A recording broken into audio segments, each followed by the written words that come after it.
Hello. So, welcome everyone. As you can see, I finally have a real mic at least. So today we will have three guests. MC Ric Scales and Jingwei, and you already saw the information on camera's announcements. We will introduce them later on. So first of all, don't forget your quiz. There will be no quiz during the guest lecture. And for review quiz, you have 2 questions, we go 1 to 7, so don't forget that. And after the lecture, we will have 4 questions, and available from tonight until tomorrow. Okay. So just check your cameras, and don't forget your quiz. So here I will introduce our first guest, Stampede. Okay. So Stampede is a hip-hop dancer. Stampede came from Southern California, is a professional hip-hop dancer, teacher, and freestyle competitor. In 2018, he represented Team USA to compete in KOD hip-hop dancing for the hip-hop category during the North American final in Canada, and made it to the finals in 1 river battle. Okay. And here are some competition deeds. So Stampede championed a lot of local and national dance competitions, such as the Versatile Hip Hop Dance Festival in Los Angeles, total 4 styles, Battle Games Volume 7, 664 in the group battle in Mexico. Here are some flyers. I think these battles happen every year. It's anniversary, and this is the 2023 in Los Angeles Versatiles. This one is a total of 4 in San Diego. Okay, all hip-hop dance events. And here is a battle footage of Stampede.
Competition, and he was also invited to judge many hip-hop dance battles such as Hustle Session, Triple Grounds in Houston, Spring Week Battle in Seattle, We All Text Ninja 10 years anniversary in LA, and City Festival of Rhythm in Riverside.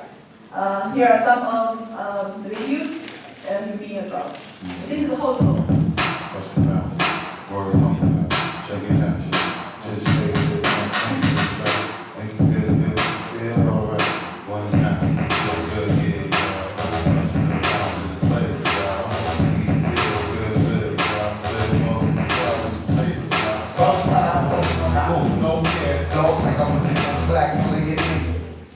And this one, I think it's Outcast Ninja.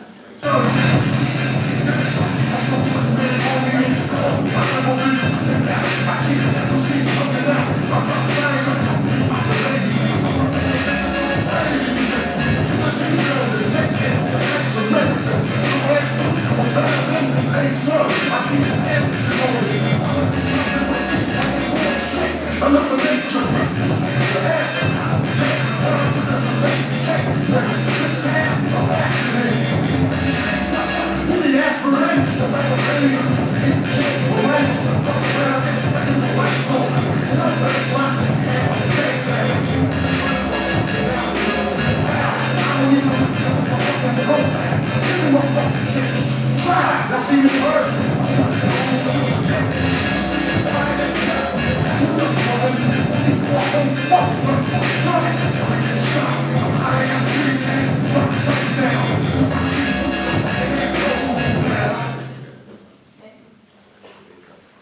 so here is another exhibition battle, I think. We're stampeded to use another kind of dance style. You can all watch this.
Dance styles, with a dance age of well over 20 years. Stampede was formerly trained in ballet, jazz, and tap, and he's proficient in many styles of street dance. He was a disciple of hip-hop OGs who joined from the adept group. I mentioned this in our first lecture, if you remember. I'm hoping OG Junior Bugalo is also, hip-hop local figure, and people were Rebo from Ralph Quasar from Riverside. Stampede integrated all his training and street knowledge and developed his unique hip-hop dance style, which he imparts to the next generation via nationwide workshops and as a dance instructor in GD dance company.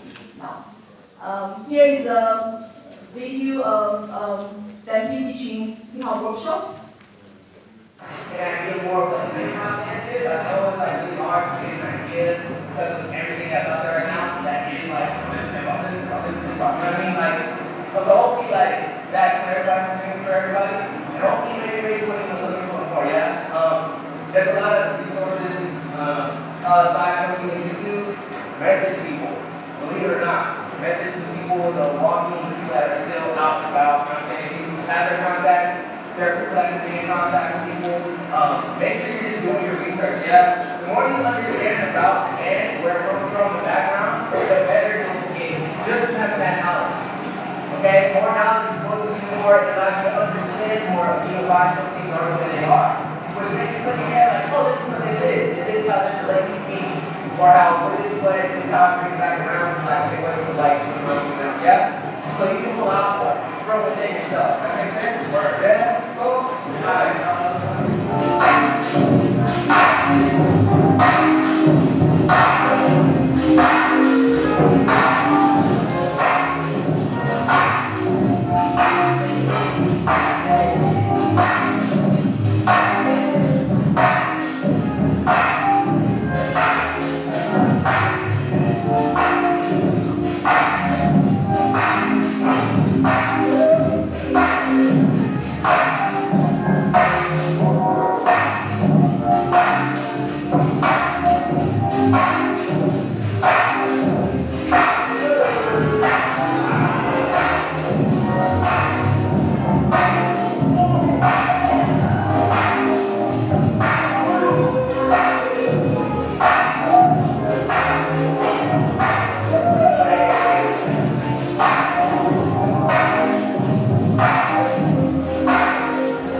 As a hip-hop practitioner, Stampede is also devoted to building the local dance community around San Diego. Since 2013, Stampede and his crewmates founded what was later known as Web 7 and held multiple local street dance events for the past 11 years. To give back to his community as a hip-hop dancer, Stampede also launched Don't Smoke Hip-Hop dance events and Don't Smoke Dojo specifically for hip-hop dance, training, and battle. So here's a flyer for Don't Smoke Battle. It's 2 weeks hip-hop, when Don't Smoke is specifically hip-hop dance battle and training. And here's a video of Wild Nation 7 is Stampede's dance crewmates, and they have this video. Wow, wow, nation, wow.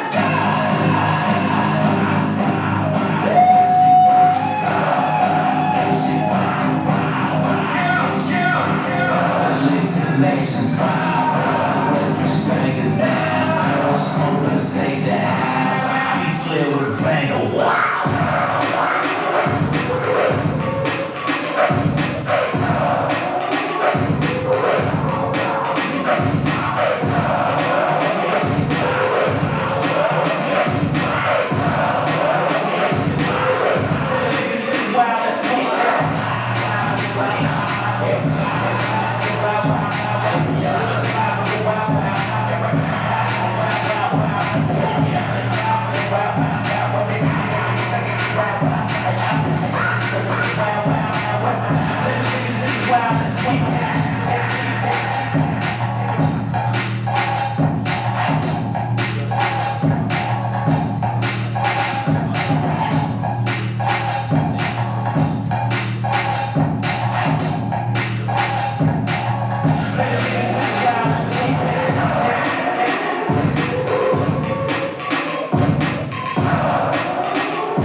And this is all for my introduction for Stampede. And now let's welcome Stampede to our floor and introduce himself.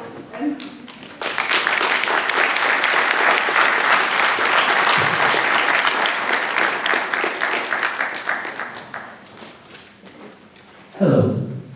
How you guys doing? Oh, that's great. I love it. I love the back and forth. He's great in here. It's great to be here. Great to see all y'all lovely faces. My name is Stampede. It's not my government name, but that's the name you guys will know me as. My name is Stampede.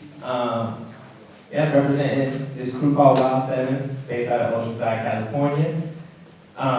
As a lot of those different slides were saying, basically, I am a hip-hop practitioner, a believer in the culture as a whole.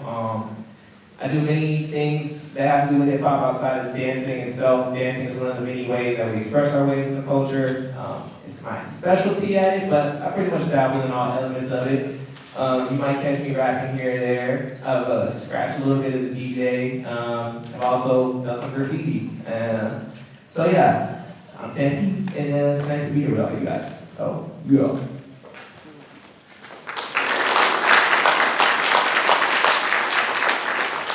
So our conversation will be like interview, like I will ask questions to Stampede, and also you guys can ask questions, maybe in between or after. Let's first see anyone have any question. Now, one last. Okay, so maybe you guys can think about questions during our conversation and anything. If you raise up your hand, and we can ask you. Let you ask questions, okay? So I think first of all, because I'm also a hip-hop dancer, but obviously I'm not as good as Sam here. Because I'm from China, it's different culture, and I want to ask Sam about his view of the dance history, because you are more involved in this USA hip-hop. USA is definitely where hip-hop originated, and how the dance evolved, the dance history from back then, like in 1970s, right? We all talk about DJ Cooper, the first hip-hop party like 1970s, and until now, like how the dance evolved, the dance history, like that. Yeah, go back a little bit. So hip hop dance started when hip hop started. For you guys that don't know yet, started in the 70s. At the first hip hop party, originally what people were doing is up rocking. Do you guys know what up rocking is, or familiar with top rocking? You all heard? Anybody? No? Not at all? We got one person over there? Okay, we got one over there. Okay, so top rocking is the foundation of hip hop dance, okay? Before it evolved into what we know today as breaking, or, a little before that. So top rocking, for you guys that don't know, it's quick. I'm gonna show you just a little bit. Not the music anymore, I'll show you. So this is top rocking. So this, right here, this basic step right here, this is top rocking. Up rocking. This is where it all started. Okay, it's freaky. Yes, that's where it all started. People were not going to the ground at first. People weren't on the ground spinning, doing head spins, windmills, elbow spins, all that. That was not a part of the dance at first. When hip hop dance first started, it was just rocking. It was up top rocking. It was actually a little bit violent too as well. A lot of rocking was done with a lot of gang gestures and stuff like that. And it was started by a lot of street kids. And it would happen essentially during the Apache line, or what's called the Apache line, which would happen when there was a breakdown in a record. There, in a line would form, you have two lines, so you have one line on one side, and a line on the other side, and people would start rocking, which is kind of like battle dancing, and like I said, gang signs at each other, little knives, little, guns, fake guns, whatever, all fake. No one was pulling out anything or anybody like that. Yeah, we should have actually like in class. Yeah, so lecture, in the documentary, the dance. So yeah, that's how it all started. So it all started with an Apache line. Eventually from there, you would get people, someone decided, you know what, I'm gonna go to the ground. This one person went to the ground. This was essentially the start of people going to the ground. Okay, and when breaking it first started, or it was first happening, that's pretty much what people were doing. People were just going to the ground, doing footwork, and then people were throwing in little poses at the end and stuff like that. And that's pretty much how it started. Over time, it evolved into people doing what we call power moves, which you guys might know is like people doing windmills, head spins, flares. Those things came in a little bit later, but that's how the dance kind of evolved over time into that. Now what happened was, breaking was kind of a trendy thing to do. You guys know what a trend is, right? Y'all know what a trend is. When something's trendy, it goes away. So breaking was a trend kind of thing to do at first. So it kind of died out eventually. And when it died out, people were still dancing, but people weren't break dancing anymore. So what happened was people were going out, they were going to places, hip hop music was playing, and so instead of people going to the ground and stuff, because that wasn't in to do, it's like kind of laughable or not the thing to do, people were standing up and dancing. But what they were doing is they were taking styles that had happened before breaking or along with breaking. So you have dance styles like popping and locking and whacking. Styles like that were around back then as well. And what people were doing is they were taking those styles and putting them together with what people were doing in breaking up top, with top rocks and stuff like that. And then you would throw in what were kind of like trendy social dances to do, which trendy social dances, for those who kind of need a breakdown of that, it's kind of like, guys ever heard of, y'all know the Soulja Boy? Y'all know the crank that? So the crank that's like a social dance, right? Lean with it, rock with it, y'all know that? It's like a social dance. So they were taking dances like that for their day and age. So they had moves like the Bart Simpson, they had moves like the WAP, they had moves like the rooftop, the Reebok. So they were putting all these things and mixing them in a pot, and people were dancing like that. So people were doing things like, small demonstration again. So it's always easier to demonstrate. So what people were doing was, so since people weren't going down to the ground anymore, you were taking things, so these are called waves, right? So they were taking things like this, waving, right? And they were mixing it in with top rocking, right? And then you throw in a party dance. So this right here, rooftop, okay? And people were dancing like this. So this was the second version of hip hop dancing. This right here. People doing stuff like this, but in a circle or with other people. Cool? Yeah. That's the second form of hip hop dancing. So that's the second generation of hip hop dancing. Cool?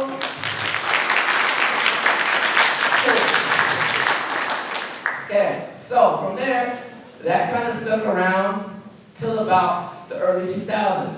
So, how many of you guys, I know some of you guys are a little bit younger, but how many of you guys ever heard of a thing called the chicken noodle soup? Anybody? Yeah. Or the Harlem Shake? Okay, so the Harlem Shake, chicken noodle soup, these things are become big in New York, and these are the prerequisites for this dance style called light feet, okay? Light feet is this crazy high energy dance, something I am not like a master at whatsoever, but it's this crazy high level energy dance that involves a lot of tricks, chicken noodle soup, Harlem Shake, this dance called the tone walk, and that is like the third current, kind of more current style of hip hop dancing, which is like past my time when I started dancing and stuff. But it is kind of the current style of dance. So there's kind of 3 different generations that we have today, or that we kind of like put as the stance of hip hop dance, okay? All these other dance styles that you guys might see videos of, like dance styles like crumping, or like Memphis juking is a very popular thing right now. There's this other style called flexing. These other styles all were born in, different times, and they're not necessarily considered, they're not considered necessarily like the start of a brand new type of hip hop, but they're kind of grouped in with that second generation of what I was kind of showing you. Because these things all kind of formed in the early 2000s. Cool? But yeah, that's pretty much a brief history on hip hop dance. It's about 3 generations deep. Some people would consider getting sturdy. This, you guys know what getting sturdy is? Have y'all seen that? Okay. Some people would consider that like the start of the 4th generation, because it's done in New York drill music, which you guys know is like a popular form of hip hop music now, or like the music that people love to get down to right now. So some people consider that like the start of a new generation. But yeah, that's pretty much a little quick version of all the history of today for you guys. Cool? Oh, that's great. That's great. Yeah, in our first lecture, I also briefly talked about this regeneration, I don't have like that deep knowledge. I think the first generation is breaking, somehow second generation is hip hop, and pop locking, and third generation is light beat. Let's think about that. Definitely give a more deeper, more broad, comprehensive demonstration here. So yes, that's great. I guess, do you want to talk about the kind of local dance community you are cultivating, like over the past 11 years with your teammates, and what work you did and what events you put on there, and also Dance Small Hip Hop, like the community here? Okay. Go to that. Okay, so over the course of time in hip hop, an important component of hip hop. How many of you guys have a group of friends? I got a tight group of friends. Anybody got a squad? Your squad? Okay, I'm glad everybody got a squad. I hope everyone has a squad. Your squad is an important component, and hip hop is something that's a staple. You know what I mean? Your posse, your peoples, your crew. So my crew, like I told you guys, the name is Wild Sevens. Wild Sevens started in 2011. I became a member of the crew. I'm second generation of that crew. I became a member of that crew in 2013. But pretty much what Wild Sevens are is we're a freestyle-based dance crew. So multiple people in our crew do multiple styles of street dance. We specialize specifically in street dance, and going to competitions and trying to do our best to win as many competitions as possible. On that note, to represent San Diego, put on for our city, where we're from, and just get our rep up, because that's the important part of hip hop, is your rep is everything. So what we've done over the course of time though is we realized that there's more to doing this, and there's more to doing this than just necessarily being a participant and trying to get necessarily some, I don't know if the word is glory, but just get some type of, get your credibility. There's more to it with hip hop. So what we started doing over time is we started hosting events, hip hop based events. And for us that meant hosting battles and competitions for people to come and compete at. It's more than just coming to compete though. Like hosting we host what's called a jam. Any of you guys ever heard of a jam? Jam? Cool. So we host jams. We've been hosting jams since like 2014. So, yeah, for about 10 years we've been hosting jams. And pretty much that was our way of starting to slowly get back into the community. We started hosting jams and competitions, which, we would invite people out from different areas to come out to San Diego, or our part of San Diego, North County primarily, and pretty much bond, you bond with other dancers, you meet other movers, and you have a lot of, dope people in one room competing for usually some trophies. It could be a trophy, it could be some money, it could be class packages, whatever's being offered at a particular event. But slowly over time, we basically began hosting those. And then after that, over like the next 5-6 years after that, or after about 4 or 5 years of that, we all started kind of becoming educators and dance teachers ourselves. I was teaching a little more way up north, but a lot of my crew members started teaching at studios down here in San Diego. The studio called Culture Shop. You guys don't know what that is. Very legendary dance studio in San Diego. They started teaching at Culture Shop, Studio Effects in Mira Mesa, and then many other studios kind of throughout this area. A couple of my crewmates, even at different stints, were here, not necessarily teaching in this capacity, but they were teaching dance teams that were here at your guys' very school. If you guys didn't know, there are some hip hop dance teams going on around here at your guys' campus, and so we came over here and taught a couple workshops, and then one of my crew members, he ended up even teaching a team that was dancing out here for a little bit. But that's pretty much what we started doing, more so that we weren't just being people in hip hop that were looking to necessarily come up out of it, or just like, oh, our names, all that matters. But that was like our way to give back, because that's the thing about hip hop. It's a cycle, it's a circle, and just it's something that gives to us, but it's something you also got to get back into. You know what I mean? And yeah, that's pretty much our history on that note.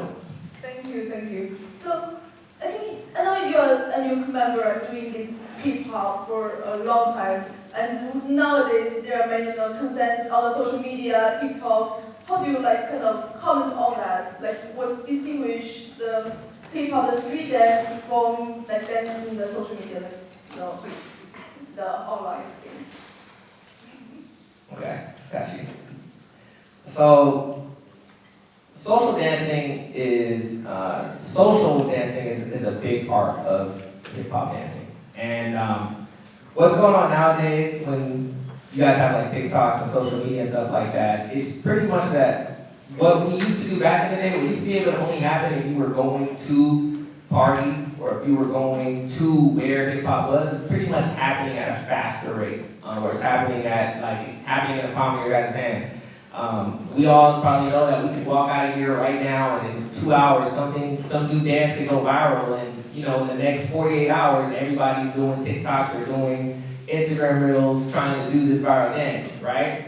So that's kind of the only thing about it now, and it's good because the social aspect of it is good, but at the same time, because of social media, I think people are losing the social skill part of the dance that we used to have. Before doing these dances and doing things like the burning, or doing the crank that, or doing things like that, was you were bumping into people, or you were doing it with people. It was a way of meeting people, and interacting with people, which is essentially what was helping, us cultivate and grow our community and our culture. So now kind of when it happens in the palm of our hands, and I feel like with us kind of being in our phones or looking in that way, it kind of kills the social aspect of it, because, that social part of it, not the fact that we're not seeing people do these things, but the fact that of interacting with another person in person to do these things. So that's kind of the effects of it nowadays. So it's kind of it makes it kind of the social skill part of it's a little down, but the socialness is still there, if that makes sense. Like, we're still connected, but we're not connected in a person-to-person type means, or, you know, people interacting with people isn't necessarily a goal of it nowadays. And that's kind of something that, you know, to me is a little bit missing because I feel like that's one of the better parts of it. And yeah. So I want to ask students any questions from our audience. Okay, please. What's your favorite style of dance? Favorite style of dance? Oh man, that's a great question. My favorite style of dance. There's a lot of them. Well, there's a lot of styles of dance. I mean, I think my favorite style of dance is definitely hip hop. I think for like it's hip hop. It is hip hop, but hip hop is an umbrella term. If you were wanting me to be a little more specific to like, because there's sub-styles within that umbrella term, right? So for me, there's this dance style. I don't know if you guys are all familiar with. If you guys are any of you guys familiar with house dancing? Anybody? House dancing. House dancing is probably my like favorite style, and then that's just because of the the music. The music of house is just, I love house music. I love footwork. That's kind of one of my specialties in dance movement, and I feel like with house you kind of can do a lot of different dope patterns and polyrhythms, and you know, if you're into all those different aspects of moving to music like that, so definitely house dancing. Great. Any other questions?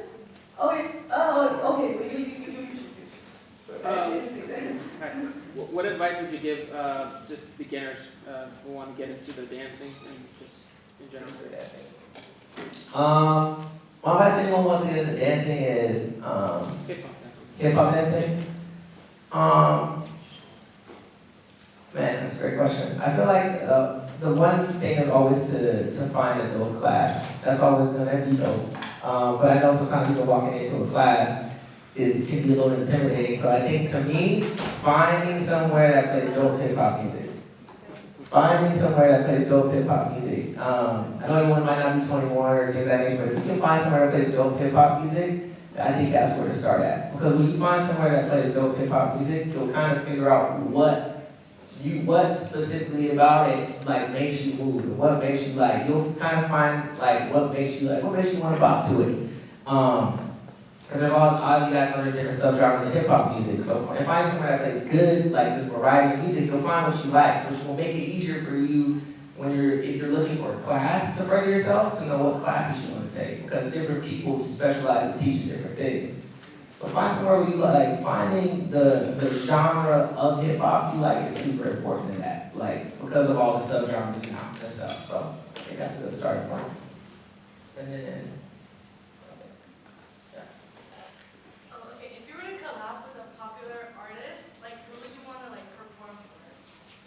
who would I want to perform with? Kendrick Lamar. That's easy. Yeah, Kendrick Lamar, easily. For sure. Yeah, I just started also cooperate with many artists. Yes. Yeah, like dance video, also documents, and Maybe you can talk about this more, like your experience cooperating with other artists. I've been blessed enough to be able to go and perform at a few different events and festivals for a few different artists. And even being a career artist, luckily, or being a dance artist in certain spaces where it's kind of, I don't want to say taboo, but like different. Like luckily me and, not necessarily Wild Seven, but me and a select group of people were chosen. We were called the Kansas City Breakers, that's what we call ourselves, but we were headliners at Coachella, so we got to headline Coachella. I worked with Blue and Exile. If you guys are in underground hip hop, follow that scene. Just Blaze, performed for Soulja Boy. That's our thing that people spend a minute, y'all. Too Short. You guys know who that is. And yeah, I've been blessed enough to be able to collab with like a plethora of different artists. And yeah, I mean festivals, club shows, been able to dance with people's choreographers and stuff like that. So yeah. Yeah. There's a lot. I don't know if any other questions, but I really want to talk about the term hip hop, because when I talk about hip hop dance, I always like specifically talk about this hip hop category. If when we do the dance battles, there is specific hip hop category which distinguish hip hop from the hopping, locking, all style, breaking, crumb. But nowadays, all people use this hip hop as umbrella term for all the dances. So like, can you, because you do the specific hip hop dance, so can you like elaborate on that? And what is the specific hip hop dance? And also what is the umbrella, like the hip hop? Yeah. All right, so I'm some guys here like, so hip hop dance is kind of put itself, sometimes put itself in a tricky situation because hip hop dance is also the name of the genre. It's also the name of the culture. So it's like the culture is hip hop culture. The music, you guys know, is hip hop music. The dance is hip hop dance. So it's like what's the differences between that, you know, or what distinguishes that from the other things? The way I've just learned to describe it over the years, there are characteristics of hip hop dance that make it different from everything else because of what it makes you do. How you react to the music. How you react to hip hop music and how you react to other music is a lot different. There are different styles of dance, y'all, and a lot of these different styles of dance are all, you know, parts of a grander culture because the dancing is an expression of culture, right? So knowing that hip hop dance is the expression of hip hop culture, right? What the music does to us, and so like I said, breaking. For me, if I were watching a hip hop dance category, I'd expect to probably see someone doing a little bit of rocking, a little bit of breaking, because that's part of hip hop. But you also have this second generation I showed you guys where it's not necessarily focused on the ground aspect of the dance, but it is done to hip hop music, right? So I described a couple styles earlier, like crumping and juking and Chicago footwork. Different styles like that is where it gets tricky because these things aren't necessarily derivative strictly from hip hop, but they are part of that umbrella term because they come from the family tree of hip hop, right? As far as the dance styles were birthed from hip hop music. So to me, any dance style curated from like based off of hip hop music. So hip hop music was the basis of the creation of a dance style. To me personally, that is acceptable in terms of what you would consider hip hop dance. So it is tricky because it kind of widens the whole spread, but that's what it is. Because it's always the expression of the culture. So if the culture is making music that's making people move like this, then that is the dance of the culture at the moment. Because to me, the dance is a celebration, it's always a celebration of the culture, it's always a reflection of the culture. So anything that is created from the basis of hip hop music, so if hip hop music is what started that dance, then that is acceptable in hip hop. Like, so house would be considered, house is like umbrella cousin, but it wouldn't be considered strictly hip hop because it wasn't started from hip hop music, right? Popping, cousin, but not necessarily because it didn't start from hip hop music, it started from funk music. So these styles on that did start from like listening to hip hop music and kids or whoever at that time or group that created that style creating it. If it's based off of some New York, East Coast type vibe, if it's based off of some slappers like jerking, y'all remember that? Anything like that is all acceptable to me under the term of hip hop dance, or what I would consider hip hop dance. Anything created from the genre, that the genre directly influenced creating. That's what I would consider hip hop dance. Yeah, I think in your answer, you kind of like distinguish this hip hop music. You mentioned hip hop music a lot of times. You distinguish this from funk and other genres. Because we talk a lot about hip hop music here, like what's your definition of what it means hip hop music? It's only New York East Coast, or it's increasing West Coast, or it also includes the South, like also Chicago drill. And because now people, when they talk about hip hop music, especially for the younger generation, they kind of also consider R&B hip hop. So what is hip hop music from your perspective? Think for a second before I answer this. Because I don't want to give too broad an answer for you guys, or something that can be too broad for you, but I'm not going to go with this. Super nice. Yes, because there's a lot of debate on hip-hop music with kids, because we all know that it originated from New York, East Coast, and when the West Coast gangster rap came out, the New York rappers say, oh, this is not hip-hop. And then gradually, people accepted that West Coast and East Coast they are hip-hop, and when the South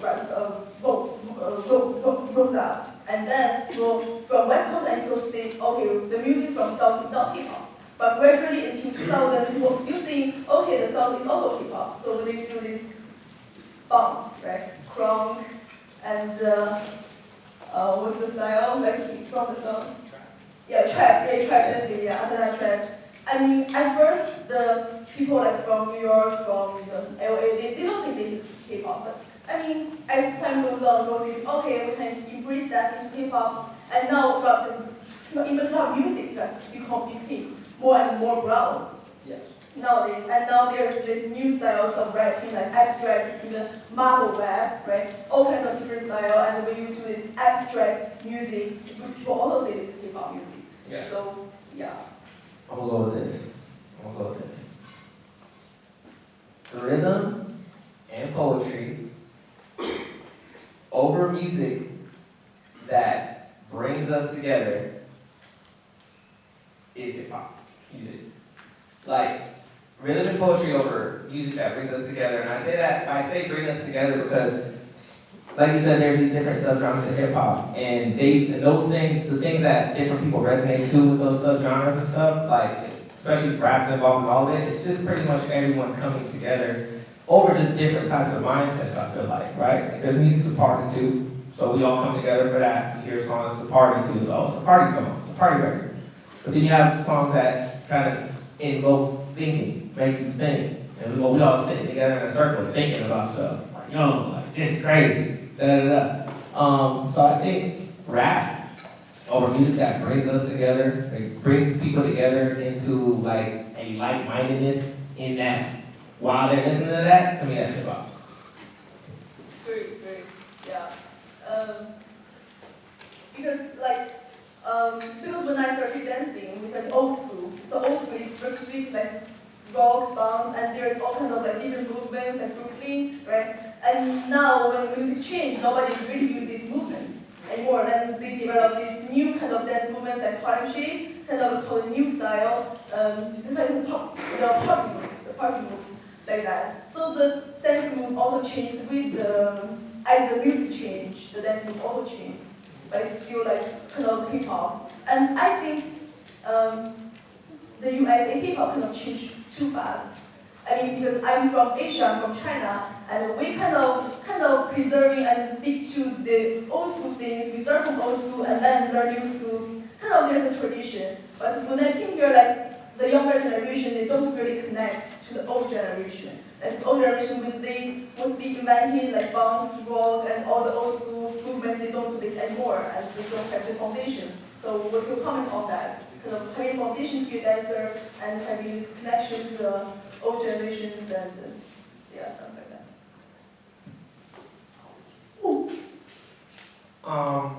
Okay, so having no connection over there, okay.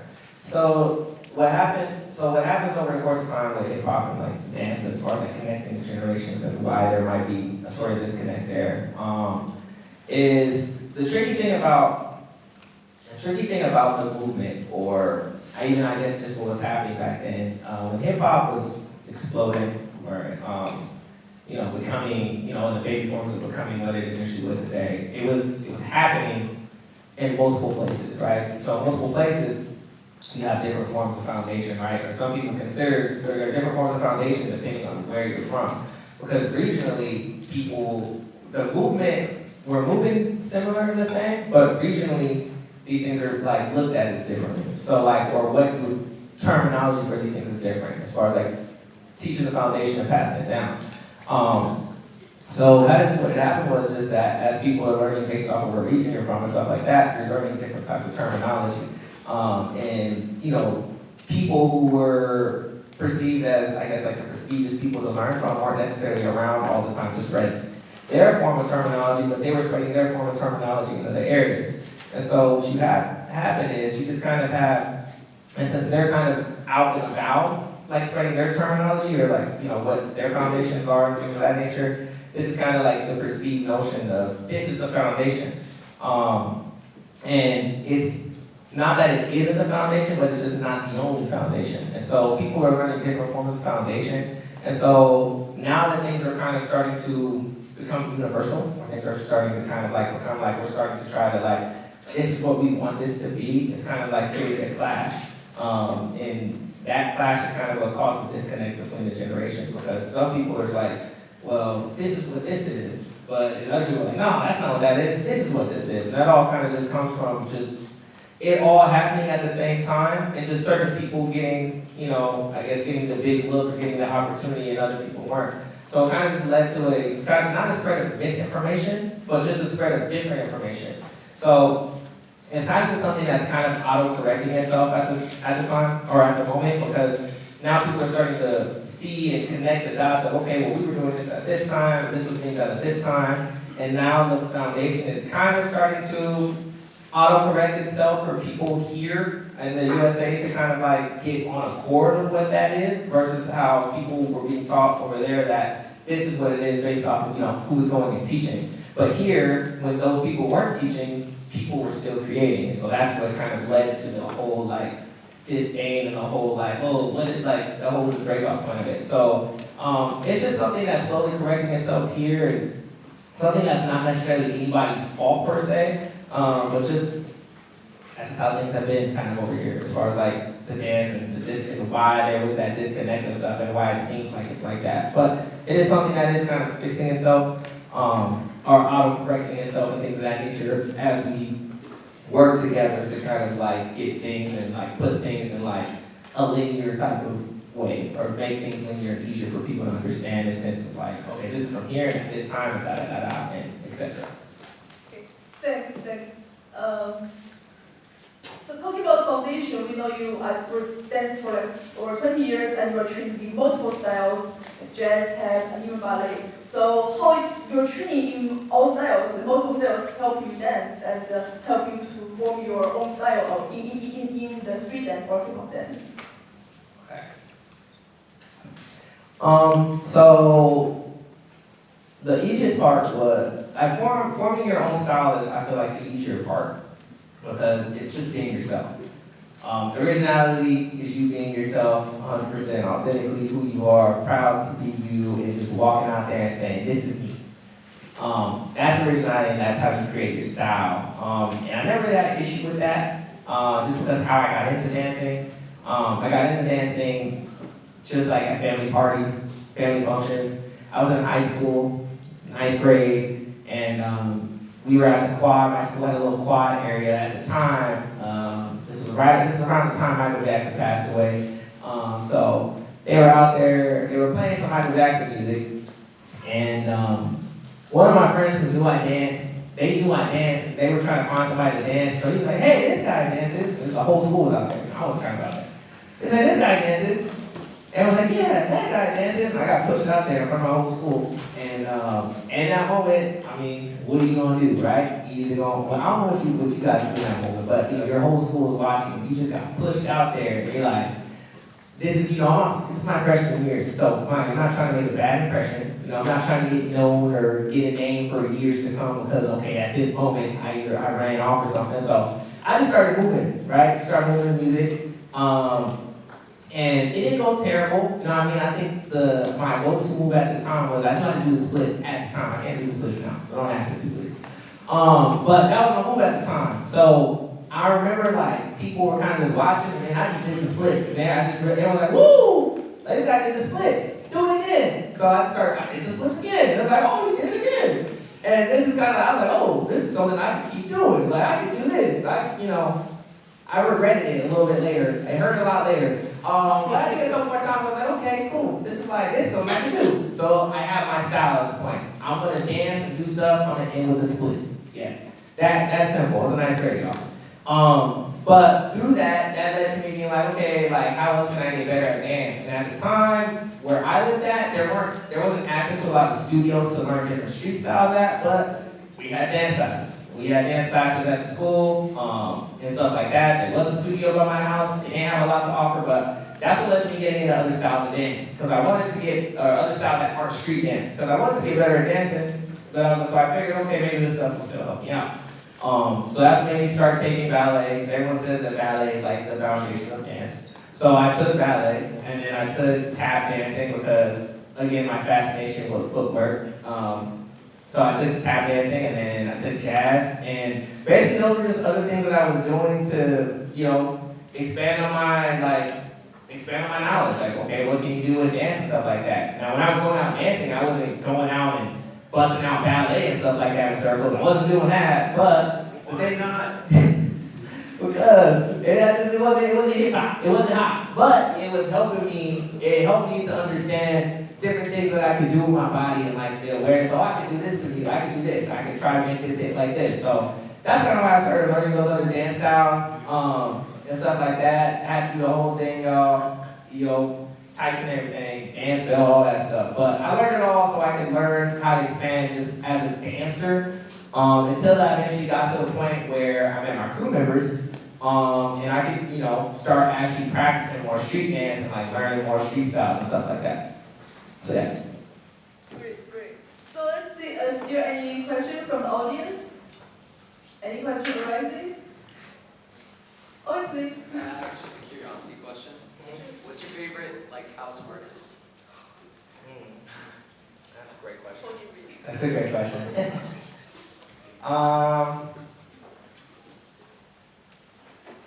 Carrie Chandler. Carrie Chandler is amazing. Yeah, Carrie Chandler. Yeah, definitely Carrie Chandler. Question? Yeah. How has the hip hop culture differed specifically in like different cities you've been in? How's it different in different cities? Yeah. Oh man. Vastly different, right? It's vastly different from city to city because what aspect of street culture showing itself, right? Like I feel like each city kind of embraces different aspects of it. Like in the West Coast, we kind of like in the West Coast area, everyone kind of like really was in the gang culture at the time. So that influenced a lot of how hip hop is on the West Coast. But if you even go up north to the Bay, like for them, a lot of them were into like pimping and stuff like that. So that kind of influenced the music up there a little bit at the time and how people were up there. So that's kind of like, and that's just in California where you have these two different experiences, right? The South is a little different from over here just because of the way of life down there is a little different. They kind of just go based off of like literally how they see things and stuff like that. So everything down there was like real cool. From my experience when I was down there, it was really live though. It was really live because when I lived in North Carolina at one point in my life. When I lived in North Carolina, this is like the early 2000s, so big artists like back then were like P. Pablo, David Banner, like Yingwei Slim, stuff like that. So they're really into this raunchy party music pretty much was like, and everybody was really raunchy and kind of was like, that's how it was. It's because North Carolina, not really anything to do. There's nothing to do, you know, so everyone you get a certain time in your life where you're interested in things that you weren't interested in when you were like a kid, and that's how everyone expressed themselves. So it's kind of like a real raunchy kind of vibe out there at the time. And that's kind of like how I seen it, like experienced it. And yeah, I hope that answers your question. Because I haven't lived in the East Coast to have that experience of it, or like been there like long enough to have that, you know. But I met people from there and stuff like that. And from my experience, just with the people from there, they have this kind of like, you know, New York definitely has we started this type of mentality, and you know what we talked about mentality, and so out there or from the regional perspective, like. I feel like they always trying to, and you guys familiar with the term sunning? When someone's trying to sun you? Y'all know what that means? When someone's trying to put you on game. So like from my experience, like a lot of like over there, that's kind of like the vibe and thing. There's always somebody trying to put you on game. Always someone trying to like, let you know what's up. So that's just my experience with those people from different regions and stuff. So yeah. Any more questions? Okay. So my next question may be poignant, but I just want to ask. So we all know you represented Team USA to battle like in another country, like in Canada, like battle internationally. So I want you to comment on this USA hip-hop dance compared to other countries, because as we know, like nowadays hip-hop dance originated from USA definitely, but nowadays like in these battle charts, kind of like Japan, Asia, and even France, they kind of come on top of USA, and USA doesn't really make a name of hip-hop dance internationally. So what's your comment on that?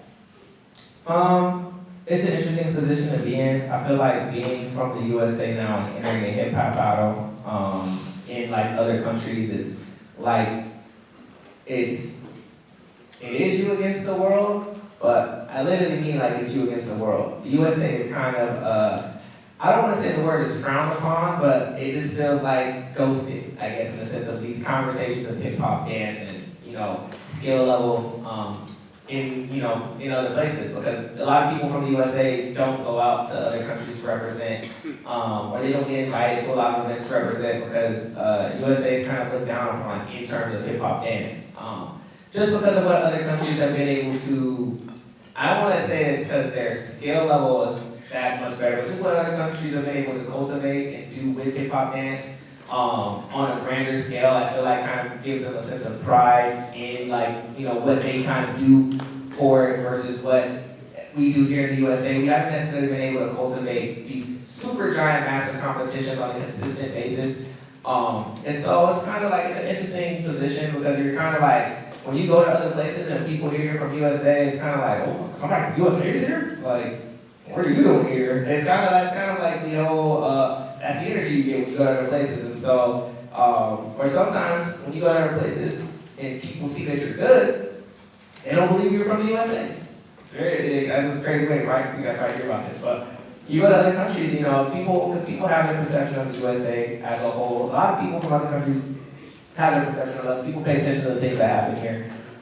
So aside from their general perceptions, based off of what they feel is, how things are here, with the dance aspect of things, there's definitely no respect. So when you do go to other places, like a few times that I did go to other, countries and stuff, it did feel like a term of like, those are these weird these interesting moments. I actually kind of felt pride in a sense of nationalism and like, I gotta represent, because people really don't think much of us at all in any other places. With something that we created. It's kind of like crazy, but yeah, that's kind of how it is when you're battling in other countries and, out of here.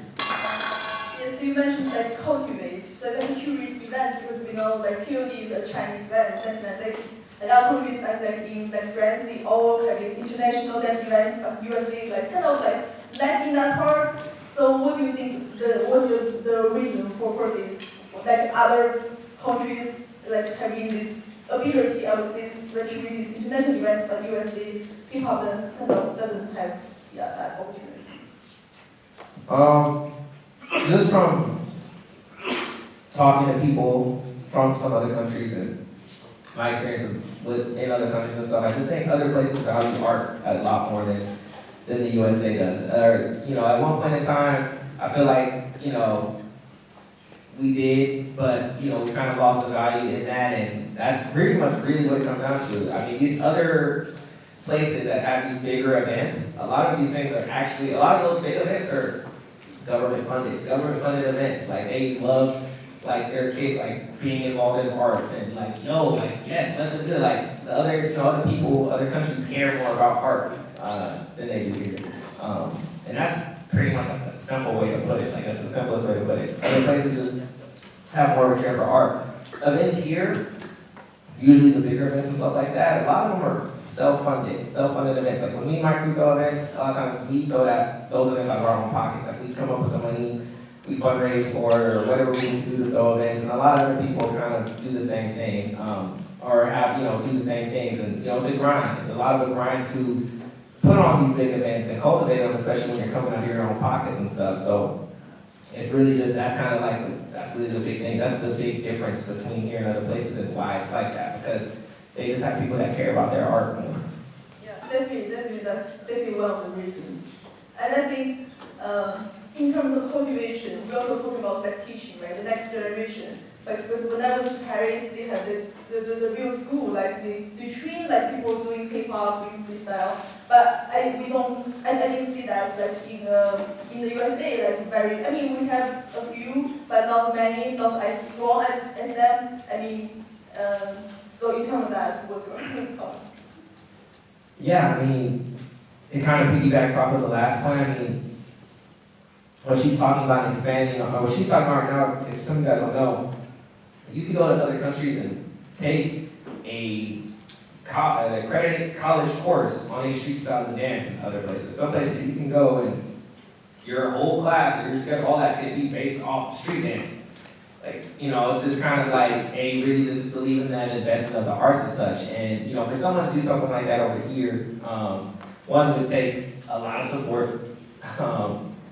And I think that's just kind of like the tricky part about it. Like, opening up a studio, because people have dance studios, you guys know, but having a dance studio and like having a school is like two kind of different beasts. So I think that we try to do it with the studios and things of that nature. Obviously, it's a little harder to do with studios because studios depend on people coming, people continuing to come. But that's kind of, yeah, the big difference. It really is just that funding element of it and what, you know, other places believe in doing so that their people can, you know, continue to do these things. It seems like choreography is a huge thing in USA, and most of the dance studios, they devote to choreography instead of teaching street dance. But this also happens in other countries, but it's kind of like more balanced. Some people do choreography, some people do street dance. It doesn't like, but why is it's specifically like this, you know, in the US? I think it's like that, a couple reasons. And I think it's like that for a couple reasons. I think that there's The industry. yeah, there's an industry, right? So in here, out here, like, you're not necessarily, like, you get to a certain point in your life, I think pursuing certain things kind of becomes like more of a hobby or an extra hassle sometimes versus something you can actually do because life hits you out here, right? Life gets hard. You guys start paying bills. Some of you guys are probably fresh to that experience, right? Paying bills, stuff like that. Some of you guys know how much that sucks, stuff like that. So I think life is a factor into that. And sometimes just that what you have to do to survive out here, especially you guys who are in California, it's like you have to kind of prioritize these things over, you know, your passion or your hobby at the time of dance.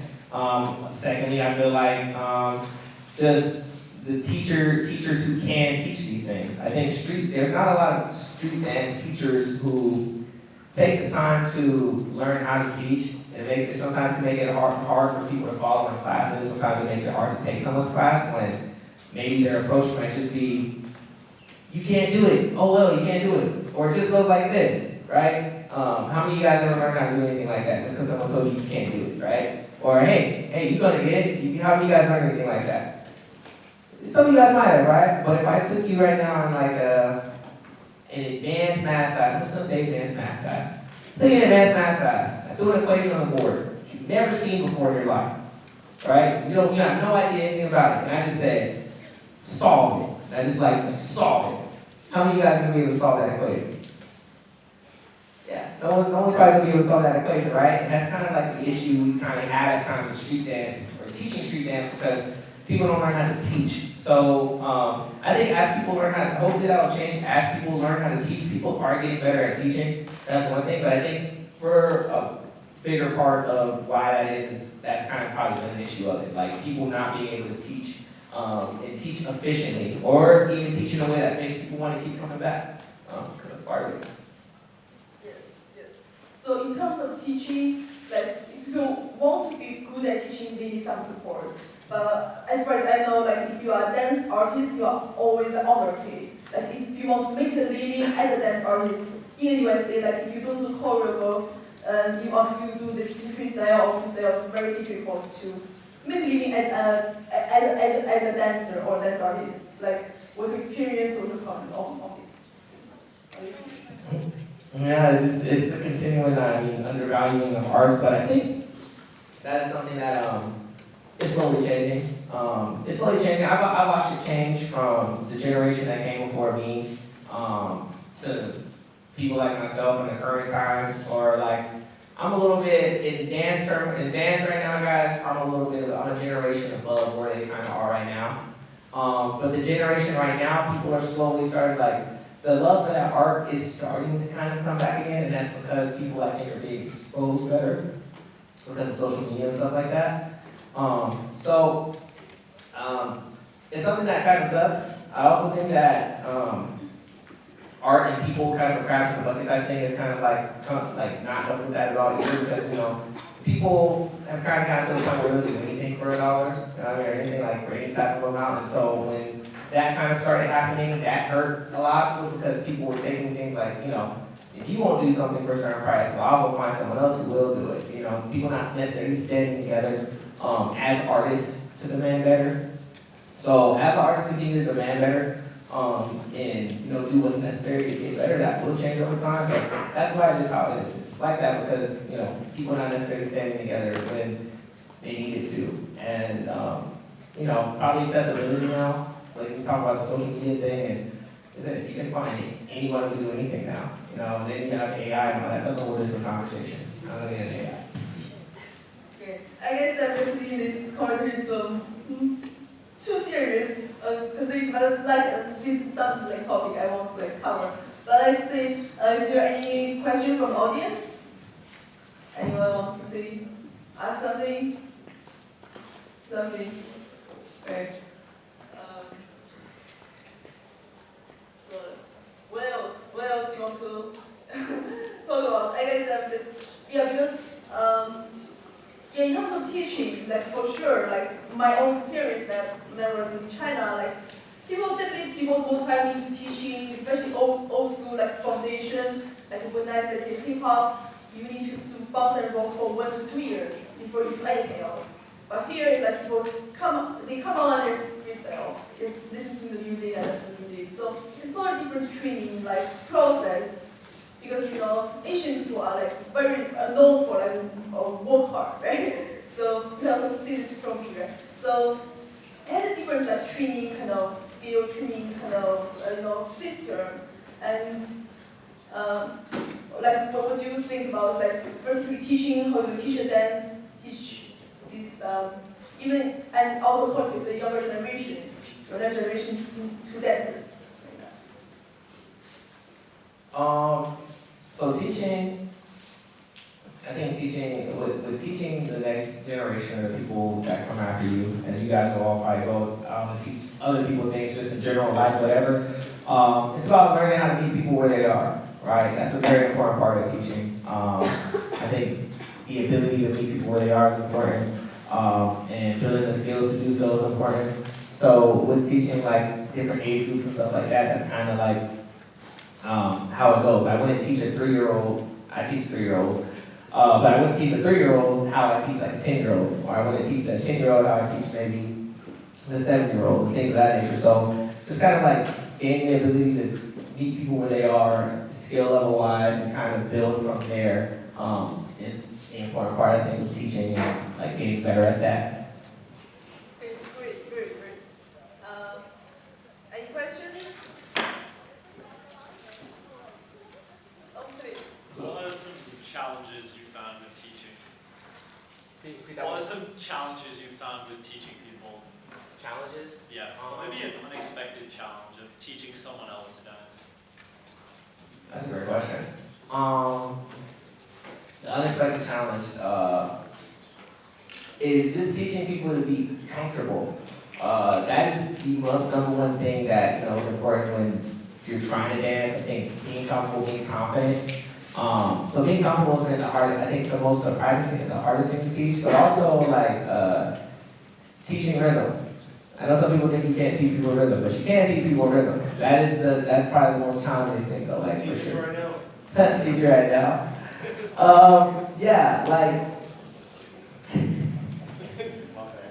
No, you're good. But teaching rhythm for sure is probably been the most challenging thing, because everyone hears things differently. And it's not necessarily that everyone is hearing everything wrong. I mean, there's some times where some people hear some very interesting things, for sure. But it's not everyone's hearing things wrong, it's just knowing what to listen for. So teaching people what to listen for has been that's the challenge. Because if you know what to listen for, then you know what to move to. right? Like it's a bit like some people hear music and they might hear all the high things happening in the song. They might hear all the little nuances in the song. So to them, they're like, okay, what am I supposed to move to? Well, you're not necessarily supposed to focus on the nuances of the song, or what we would call accents in a beat, which are like little tiny sounds you might catch in a beat. You're supposed to move to the downbeat, right? So it's like, okay, you listen to all those things, but those might be telling you of like, that's what you, how you move or how you naturally move. That's a big part of how you naturally move. So it's good that you know that, but I'm gonna show you what to do when you're in a general setting, so when we're around here, so we all can be in the same way. So that's probably the hardest thing, for sure, the most challenging thing. Any question? Okay, so because we all know there's a difference like, between the dance battle and like other kind of, do this choreo or dance, other kind of, rehearsed dance.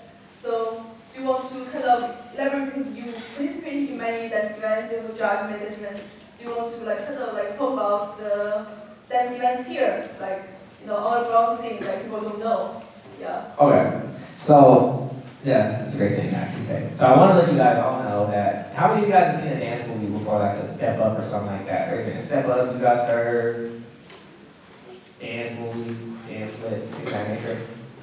Okay. Okay, so I just want you guys to all know that dance battles do not happen like they do in those movies, okay? I just want that to be clear now. They do not happen like they happen in that movie. They happen more organized. You usually have set up brackets or set up rules. So pretty much most dance battles these days, you'll have one-on-one competitions or you'll have crew v crew competitions. But the crew v crew competitions will pretty much be numbered usually. It's not like you just show up with 30 people and another team has 10 or anything like that. But they're organized types of competitions. And so what we do with those is you have people come through, they do what's called preliminary rounds. You have a judge panel that scores people for the preliminary round. Based off of who has the highest scores, these people make it into a bracket, or either be a top 16, top 32. Sometimes when they're pressed for time, they'll only do a top 8. But pretty much that's the basic organization of like a dance event or a jam competition. You'll have people come, they'll do preliminaries, you'll get scored, you'll end up in this tournament bracket, and basically from that bracket, people will compete in battles against each other, and after each battle, they're judged. You're judged after each battle pretty much, and all the way down until you have a winner. That's pretty much how dance competitions work nowadays. Cool? Alright, cool. Okay, great. I think we need to come here and have our other two guests on the floor. So thanks for standing again.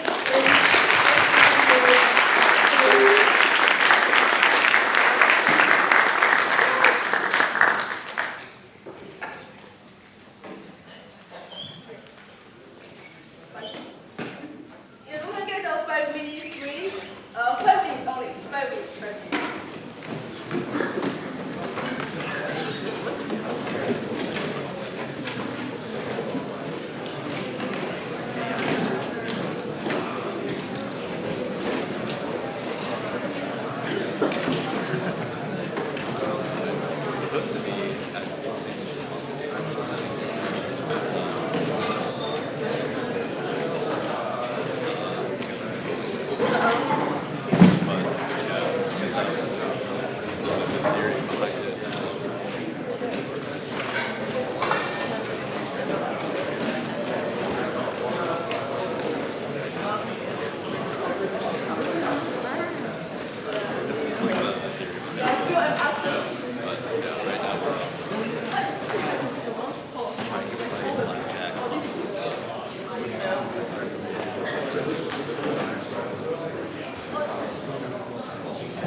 This problem is how people play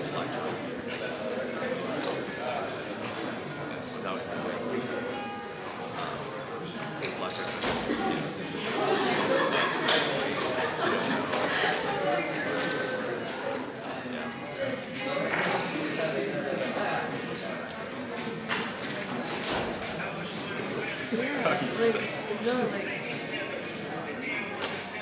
I don't have to get,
yeah, they're the guys, they're like,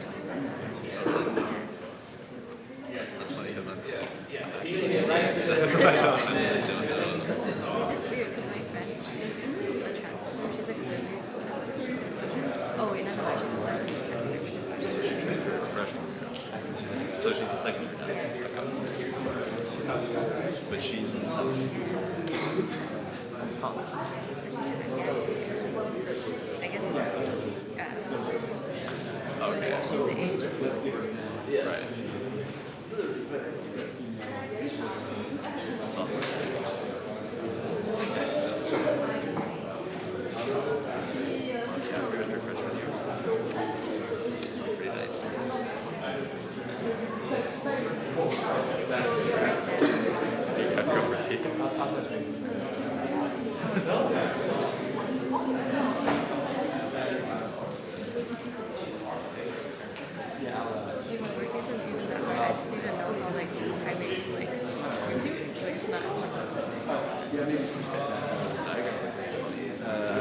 So we just, how's recording looking? Is it 2 hours? Cool. That's cool. What I'm scared of is that they're gonna be like this. They're gonna put the traits of the body and then it's the same one. Like yeah. Like I'm cool. Like I'm just looking at the information and What are the different traits? it's usually just like very dental. They have tails and they have like eyes.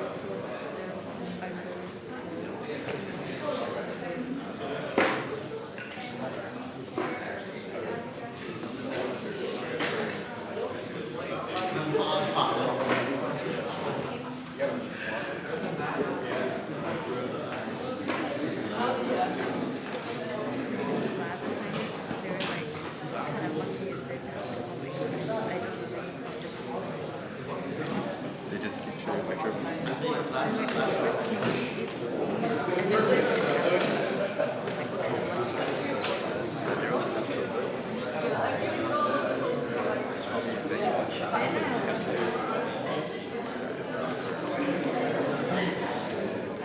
One more minute. We've got 1 minute.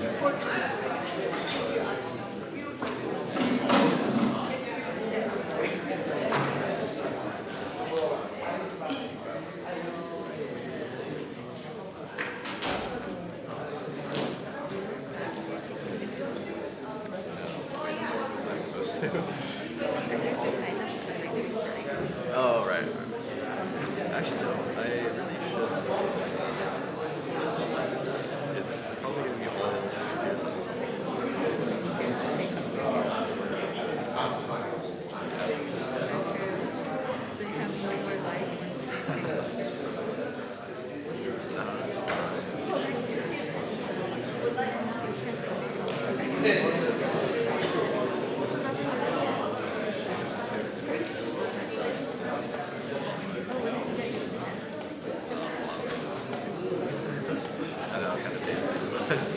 All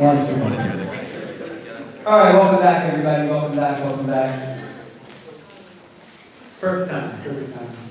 So, my name is Tim. I am TA to some of you, and I am not TA to the rest of you.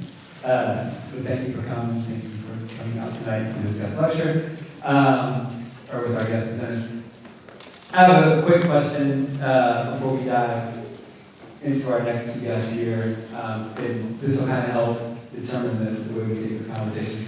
Who here has been, in any capacity, paying attention to Jordan Kendrick Lamar? Hands up. That's a relief. The fear was like nobody. Like, really? Am I that fixated? Of the hands went up, how many of you are dissecting lyrics, discussing it with your friends? Like, how many of you are actually, who's like listens to like all the records? All right, awesome. Next question. A couple weeks ago, the professor was talking about this idea, and I've talked about this in my section as well, of signifying. Does anybody remember the term signifying? All right. Anybody want to take a stab at signifying? Anybody remember what signifying is? All right. Referencing something that previously occurred, specifically within the culture, right? Whether you're emceeing or producing, you're always referencing something from the past, whether it's a sample, whether it's a bar from a verse, it's referencing a bar. It's very much this, I mean, it's kind of a foundation, it's a building block of culture, it's a conversation piece, right? It's if you know, you know. The reason I bring that up is what I've found really fascinating over the past couple of weeks, and this is rare because this doesn't always happen. Like, a tectonic shift in hip-hop culture does not always occur while the hip-hop class is happening, so that's pretty incredible. But for everyone who has been paying attention and has been dissecting lyrics and discussing with your friends, like, oh wait, this is referencing that, and that response is to that. Wait, did he say that? That references that? That is signifying. You're taking part in the cultural conversation, and that's really awesome. So I really just wanted to highlight that for a moment. The reason I'm bringing that up is because we're going to get into that here with these kind of topics of emceeing, producing, and DJing, specifically sampling. You know, it's not just, for instance, with Drake and Kendrick, it's not just the emceeing that's signifying. It's Drake rapping over on push-ups, rapping over a sample of What's Beef, which is a Notorious Big song, and it makes you travel back. If anyone's visited whosampled.com so far in the class, this is how you can kind of trace the conversation and lineage back. Kendrick rapping over a Teddy Pendergrass sample or an Al Green sample, these very deliberate choices. It's all signifying, which I think is pretty incredible. So, what does that have to do with our conversation here and with our guests here? Well, we have an incredible MC, and we have an incredible producer, well, MC among other things. MC, event organizer, burgeoning playwright, an amazing DJ, producer, rare record collector, and record shop owner. Ric Scales and DJ Inform mapped perfectly to their to the sides here on the PowerPoint display. Cool. Let's get into you guys here and what you do. So I'm going to stick some things I was going to talk about here because it's not that important. Let's read up here. All right. DJ Inform, also known as Bernie Fishman, is a DJ, producer, and owner of Barrio Logan's Beatbox Records. Anybody here ever been to Barrio Logan before? We have a few Barrio Logans. All right, we need more people. Barrio Logan, right off the blue line. You can just catch it right there. Chicano Park. It's a legendary, iconic space. We'll talk about it more shortly, I'm sure. And you know what? Let's show Beatbox here. A little double-sided mouse thing is not going to work here. All right, this is from a recent Instagram post, right? Where are we at? There we go. Thanks for posting this because it was the perfect little. A quick tour of Beatbox Records on Logan Avenue.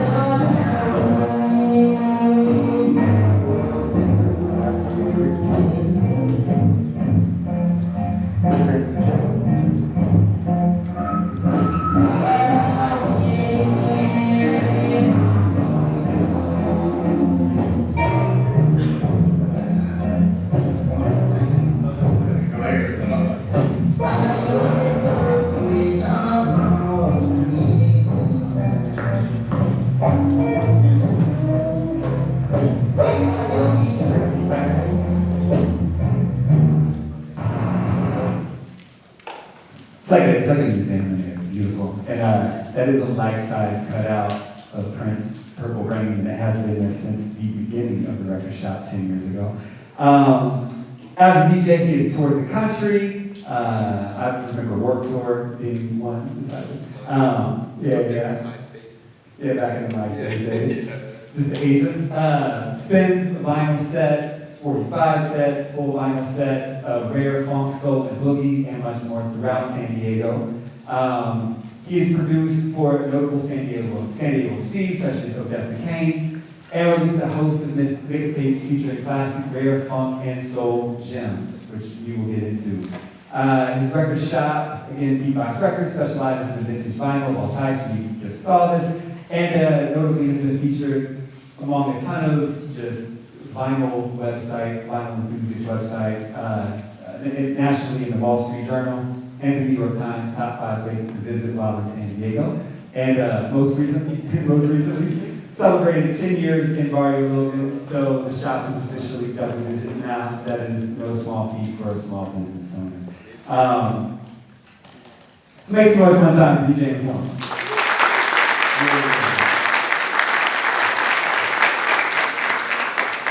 There we go. Pictures. Everybody sit out now. Yep. All right. I know it. Next up, we have Ric Scales. I have a few videos to show on Ric Scales here. Hailing from Columbia, Missouri, independent MC promoter, virgin playwright, as I said, Ric Scales. Been a vital force in the San Diego hip-hop scene for 20 years. Nearly 20 years, he's won numerous freestyle battles, most notably the Battlebot at the Casbah, which I will play. I can figure out which way my mouse will work here. Booyah, here we go. Sorry, it's a snippet. No one ever likes to see it. Yeah, get your hands up. Yeah, like this. Yeah, I'm Ric Scales and I'm rocking clown. And after this battle, the market price is going down. I go by the name of Victor, and an MC is turned into a victim. He had Hawaii and do 50 CD. I'm about to eat up off like the movie with soy sauce. Nigga wasn't ready. Taking on the apple corn from the shine at your face. The show is ridiculous, magnificent. Hey, MC, never beat the this away. I'm busting off like the Mr. Red. Beat might stop, but I'm still running to death. When a lyrical shot, niggas get hit so hard that they spit rubies off the sky. Niggas don't really know about the flow that I got. When y'all niggas be calling me the king in the spot, fuck it.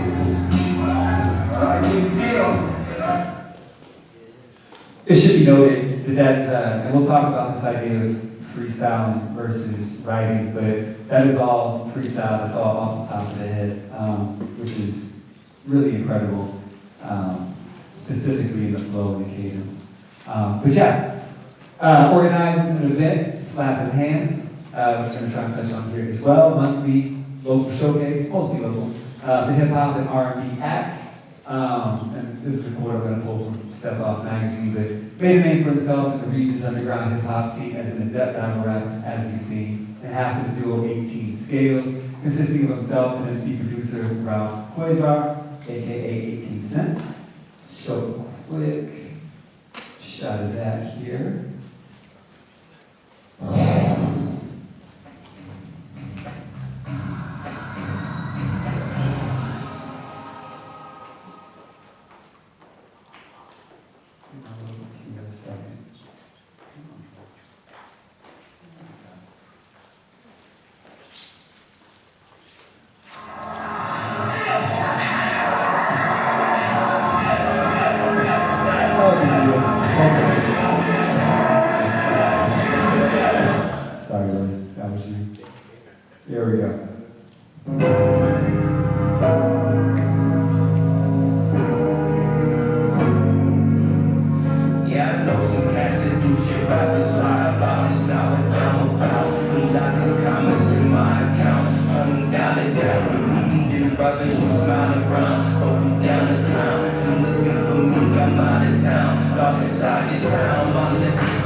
Got me twisted, oh, won't say nothing, I'm in front of them.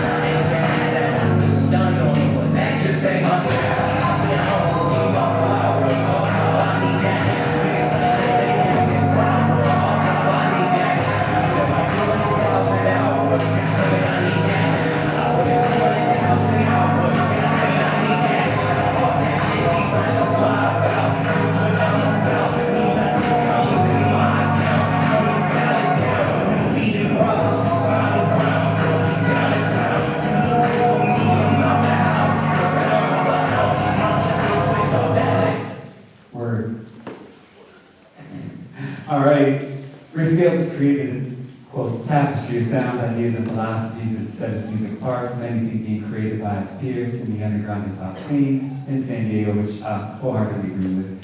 Having garnered the dedicated, growing following over the years, he's worked with his ranks to become one of the most prominent, celebrated figures in the city's underground scene and beyond.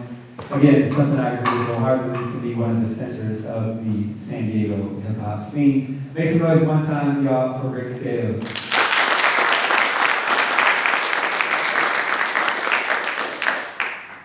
All right. Mic check. Yo, yo. 1, 2, 1, 2. 1, 2, 1, 2. All right, Rocco. Okay. Oh, this is that mic. That's right. Yeah, I see. All right. Well, let's get it started. First question is kind of directed at both of you. So whoever wants to take this question first. It's an easy one. What got you? This is gonna be terrible.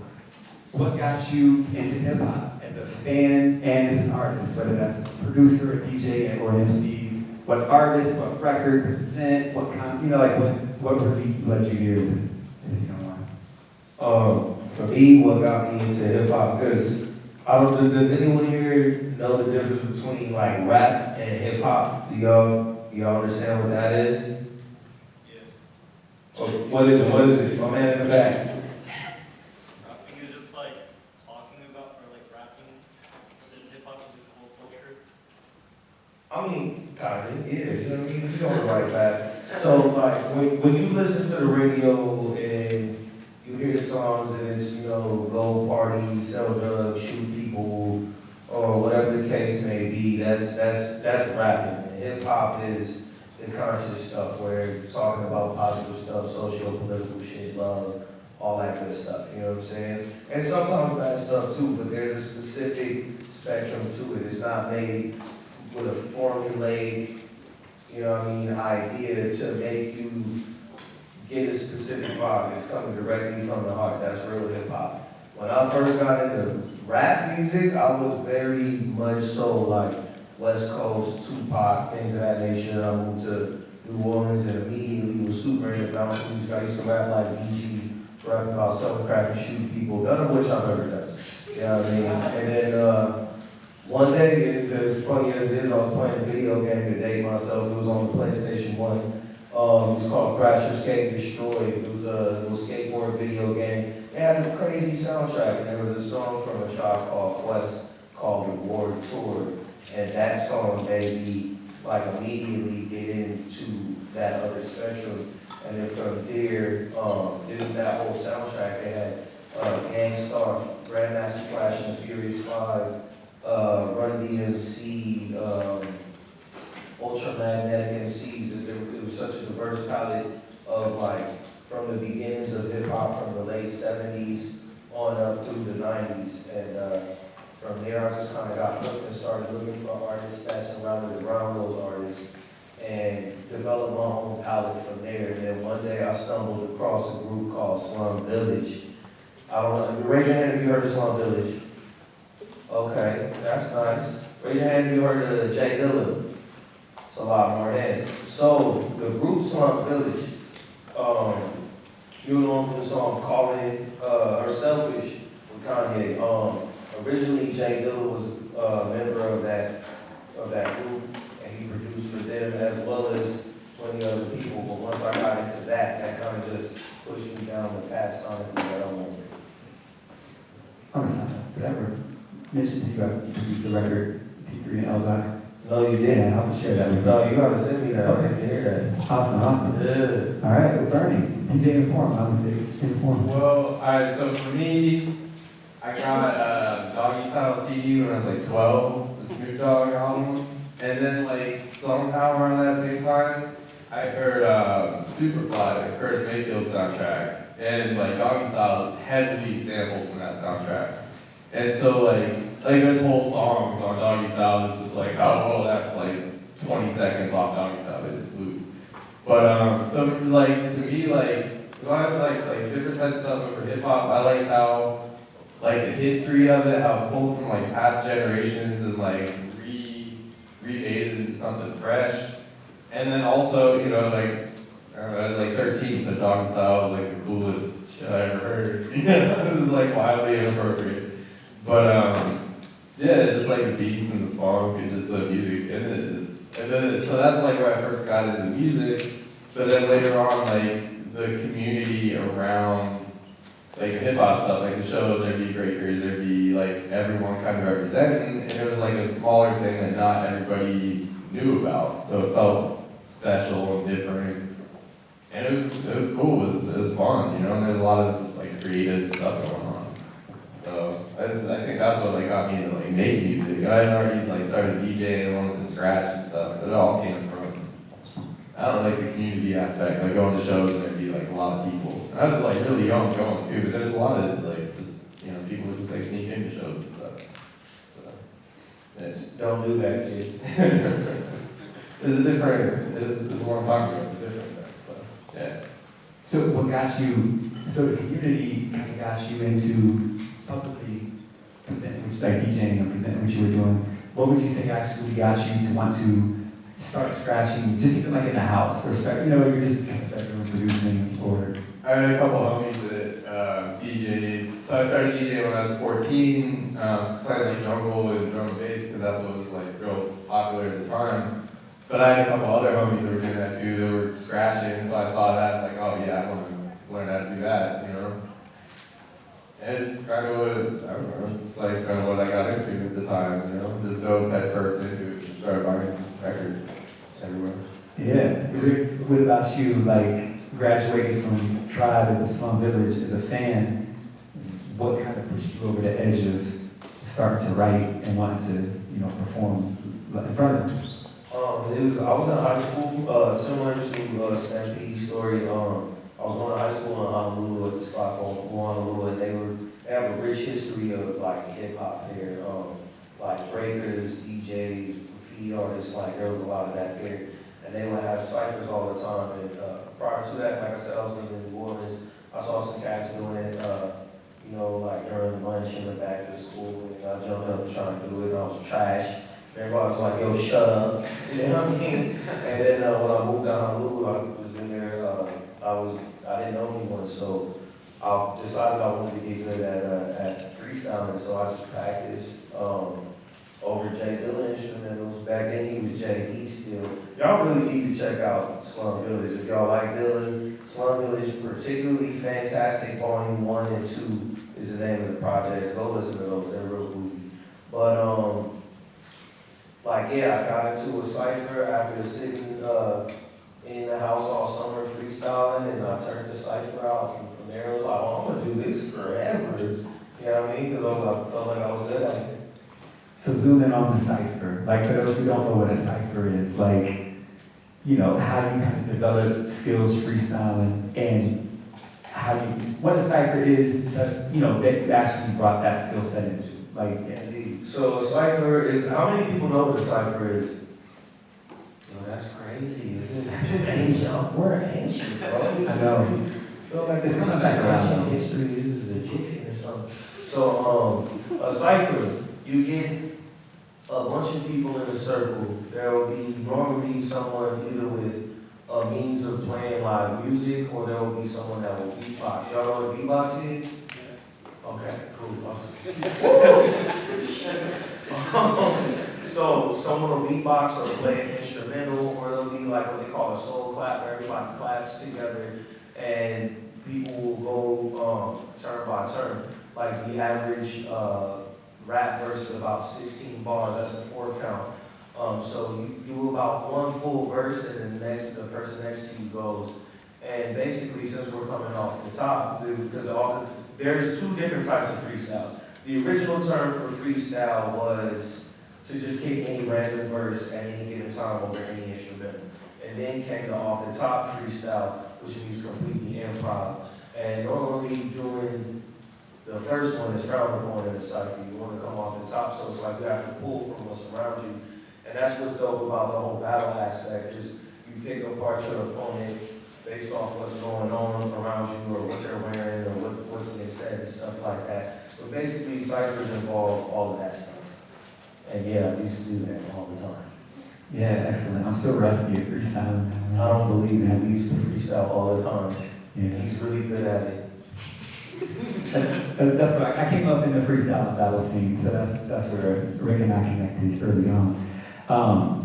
But pivot to production. All right, so Bernie, you talked about the Snoop Dogg record with the debut Snoop Dogg album, 1993 Doggy Style, which we're in the same age range, and that was one of those albums that made everyone stop what they were doing, and also made all of our parents say, you can't have this album.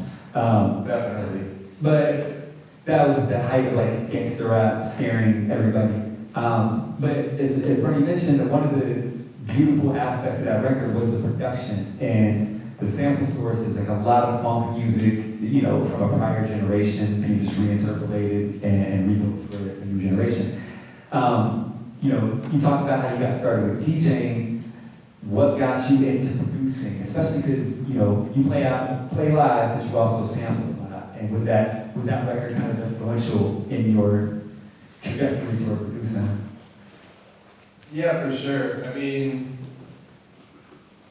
so with hip hop, so I DJed hip hop for years, but like hip hop kind of just hearing all the people were sampling, I started to like the original song more than the one that they sampled. I'd hear the original and be like, well, they took like 2 seconds, but this whole song is crazy, So I started getting way heavier into like the funk and soul, just because hip hop kind of takes from everything around it. So like, I'd see that, I'd get hip to different stuff, and then like kind of found my community within hip hop of like people who were interested in that and who were like out there, looking for stuff and kind of shaping the sound. Because I don't know, different samples have been like used so many times by different people. I don't know. Just the funk in general and records, but that all came from hip hop originally, because I saw people doing it first. Yeah, I mean, and one thing I think we'll want to touch on when we get to the record shop is the idea that your record shop exists through the lens of a hip hop.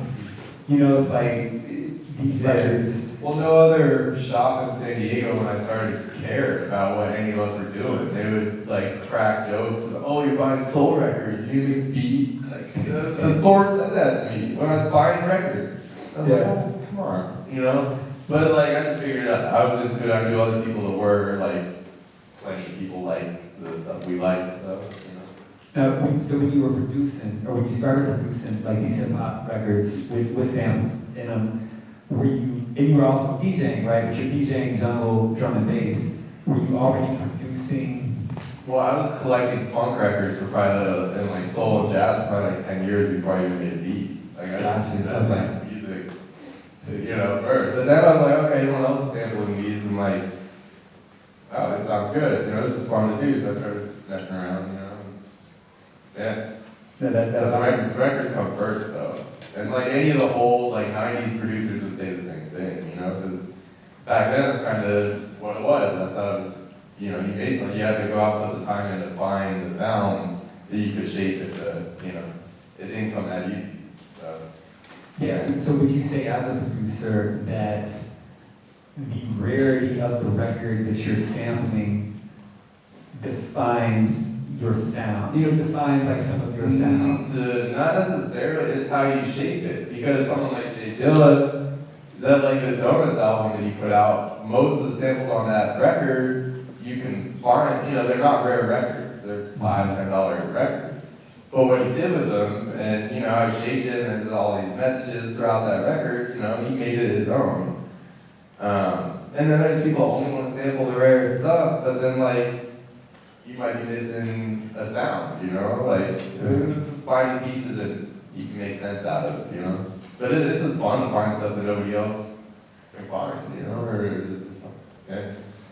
When you're producing a record for, so I mentioned up there in the bio that, for instance, you produced for a lot of MCs, and I mentioned like Odessa Kane out there, who is another like iconic San Diego MC and artist, phenomenal, and definitely, Google Odessa Kane. Do you find that you're using samples to shape around that artist's voice? Like I'm working with this artist. Oh yeah, sometimes. Sample I want to use because of your knowledge of records, you kind of know, like, you're looking for a feeling that can work in a song, you know, or something that like clicks. So that can come from anything. Yeah. You know, it doesn't matter if the record's rare or not. But then at the same time, if you sample something that like everyone has heard a million times, it's kind of like, what are you even doing? You know, like people already heard that. Like with hip hop and all this stuff, I think it should be something new. You know, because a lot of it's been run into the ground. So if you can add something, then that's probably better. Do you ever, last question on this one, do you ever find, so maybe not so much a rare record, but do you ever find yourself, because you kind of have this encyclopedic knowledge of the genres of music that, you know, I mean, you run a record shop, right? Like, you know genres of music specifically, funk, soul, boogie, jazz, cumbia, like, there's a lot, you know, a ton about more than most.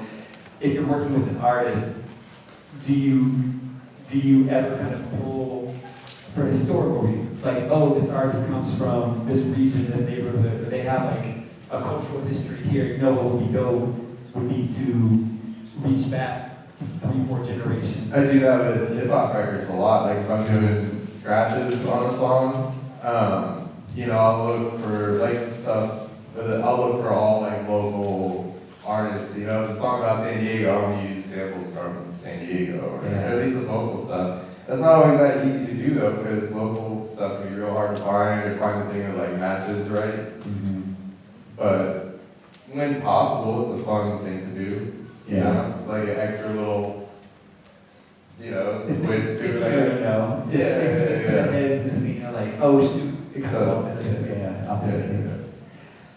All right, pivoting back to emceeing. All right, we talked a lot about freestyling, and I kind of wanted to juxtapose that with writing, because, all right. Kind of want to juxtapose that with writing, because I mean, you put out a lot of records that, as a songwriter, and just kind of talk about the creative process for you. Like, what is your mind doing when you're writing versus when you're freestyling? And does either one kind of inform the other? For me, the writing process is like, it's like freestyling with a pause button. You know, a lot of times it comes off feeling. Like, I don't normally sit down and be like, oh, I'm gonna write about this specific topic. I'm just gonna write. And I just kind of let whatever happens until I find something that I like. I'll write that down and just kind of keep moving on and thinking of where I can go with not only the rhyme scheme or the content, but also the cadence and how I can vary it to make it more interesting. And then once I get these next bars, I'll recite everything I'll go, and then keep the process going until I have a whole 16 or a whole song. How long would you, because you've been rapping for a while, how long would you say it took you to kind of develop that process, or was that from the outset just the way you did it? That's kind of always the way I did it. Like, even before I knew how to count bars, like I had an idea of song structure just through just how I listened, you know what I'm saying? And so from there, it's just once I started doing it, that became my process. And because of that, like, I never really tried to create a specific process. It does vary sometimes, you know what I'm saying? Gotcha. All right, and before I get into this next question, I'll ask anybody up here, we'll take a question break. Anybody have any questions? Cool. How would you say you get better at freestyling? Practice. That is it's literally practice. You have to do it a bunch. My main thing I do, me and my friends, like, cause it's better to do in a group setting, you know what I mean? Cause I mean, music in general, for the most part, is a community-based thing, right?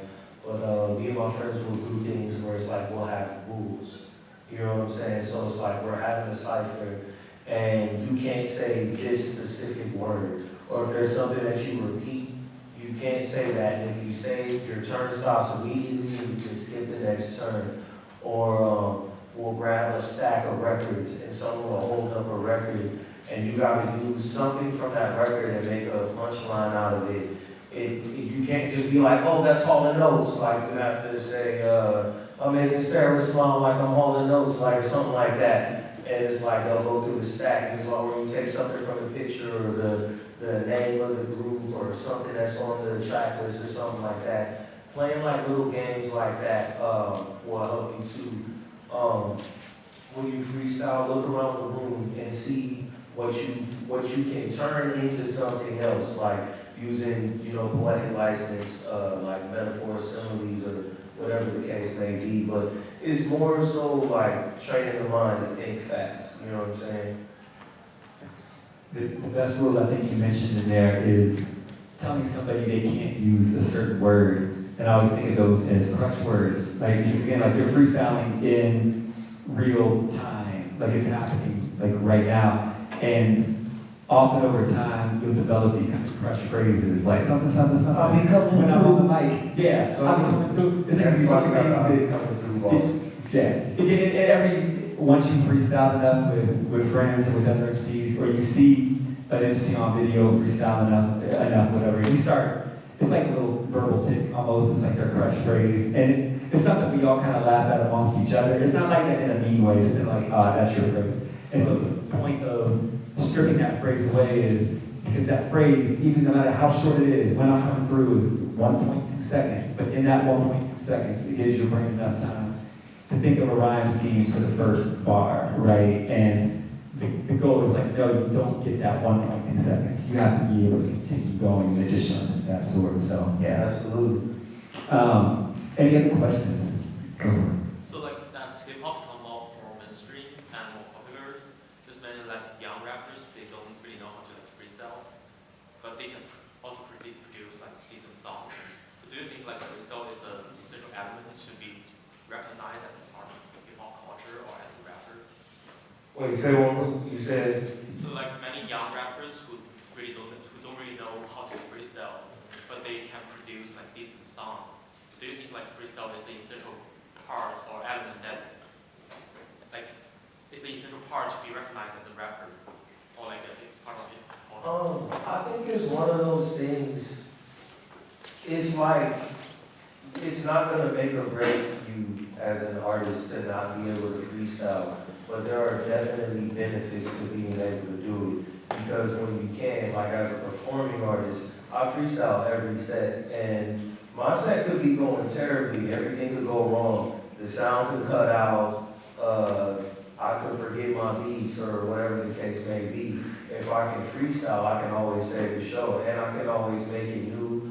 Or let's say I get a little too drunk and I forget the words to my song that I've been performing for years. I can freestyle, so it's one of those things that will help you and it definitely normally impresses the people if you're doing it to a certain level, especially once they realize like, oh, he's talking about right now. So it makes the moment more special when I can start rapping and rhyme with Adidas because you have Adidas on and point at you and you're like, oh, he's talking about me, you know what I'm saying? Like, so it definitely helps, but it's definitely not an end-all, be-all, but you're way cooler if you can do it. Yeah, some dude. I mean, I don't rap. No. It's totally different skill sets. Like being in a studio and being able to make good songs, like that's a good skill to have. But there's people that can. There's people that can only do one or the other. But like if they can do one really well, then great. Like there's plenty of dudes that are great at freestyling on the street, but they can't make a song to save their life. But like both those sides are still like valid and they're still skills. But if you can be a more well-rounded artist and do both, then it's a lot better, But yeah. You want to ask anything? That's crazy. Trying to help. Did you want to add on? No, that's it. I will add on the last side a couple thoughts. One, when you're thinking about more popular MCs, like who are on the charts, I think the ability to freestyle is almost like none of us expect, even the most respected, like Kendrick we were talking about is like highly respected. I don't expect Kendrick to be a great freestyle MC. So when you see the freestyle, you're like, oh, holy shit, he's really that good. Okay, it's a bonus, but it's not necessarily an expectation. I will also say, in addition to what Rick is talking about, that ability to swerve into a freestyle, like lesser known artists who are performing at local venues or mid-sized venues, sometimes you do forget a verse that you've been reciting for 20 years. It's just a hiccup in your brain. And I've seen highly decorated, phenomenal MCs who forget that verse, get that hiccup, and you would have to let the beat kind of just continue on, run the song back. Whatever it is, it stops the flow of the momentum of the show, and that's the thing you do not want as an MC. So to be able to swerve into a freestyle to the point where you can go on autopilot with your freestyle, recollect your thoughts, and get your verse back in your head, and then swerve back into your verse. And then to be able to do that with your DJ, to be able to give your DJ the eye, like, the DJ knows, like, oh, he's freestyling right now. And then you give him the eye, like, I'm coming back. That all can kind of be felt by the audience, and you can actually swerve back into the actual concert. It's a very exciting thing. And the crazy thing about that is I've noticed, like, you can go through a whole performance flawlessly, and people be like, yo, that's dope. But how you recover when you mess up, and that's been the thing that helped me a lot, because freestyle was my forte. Like, people can see that you deviated, but you caught it, and that makes them more impressed. That's definitely a thing.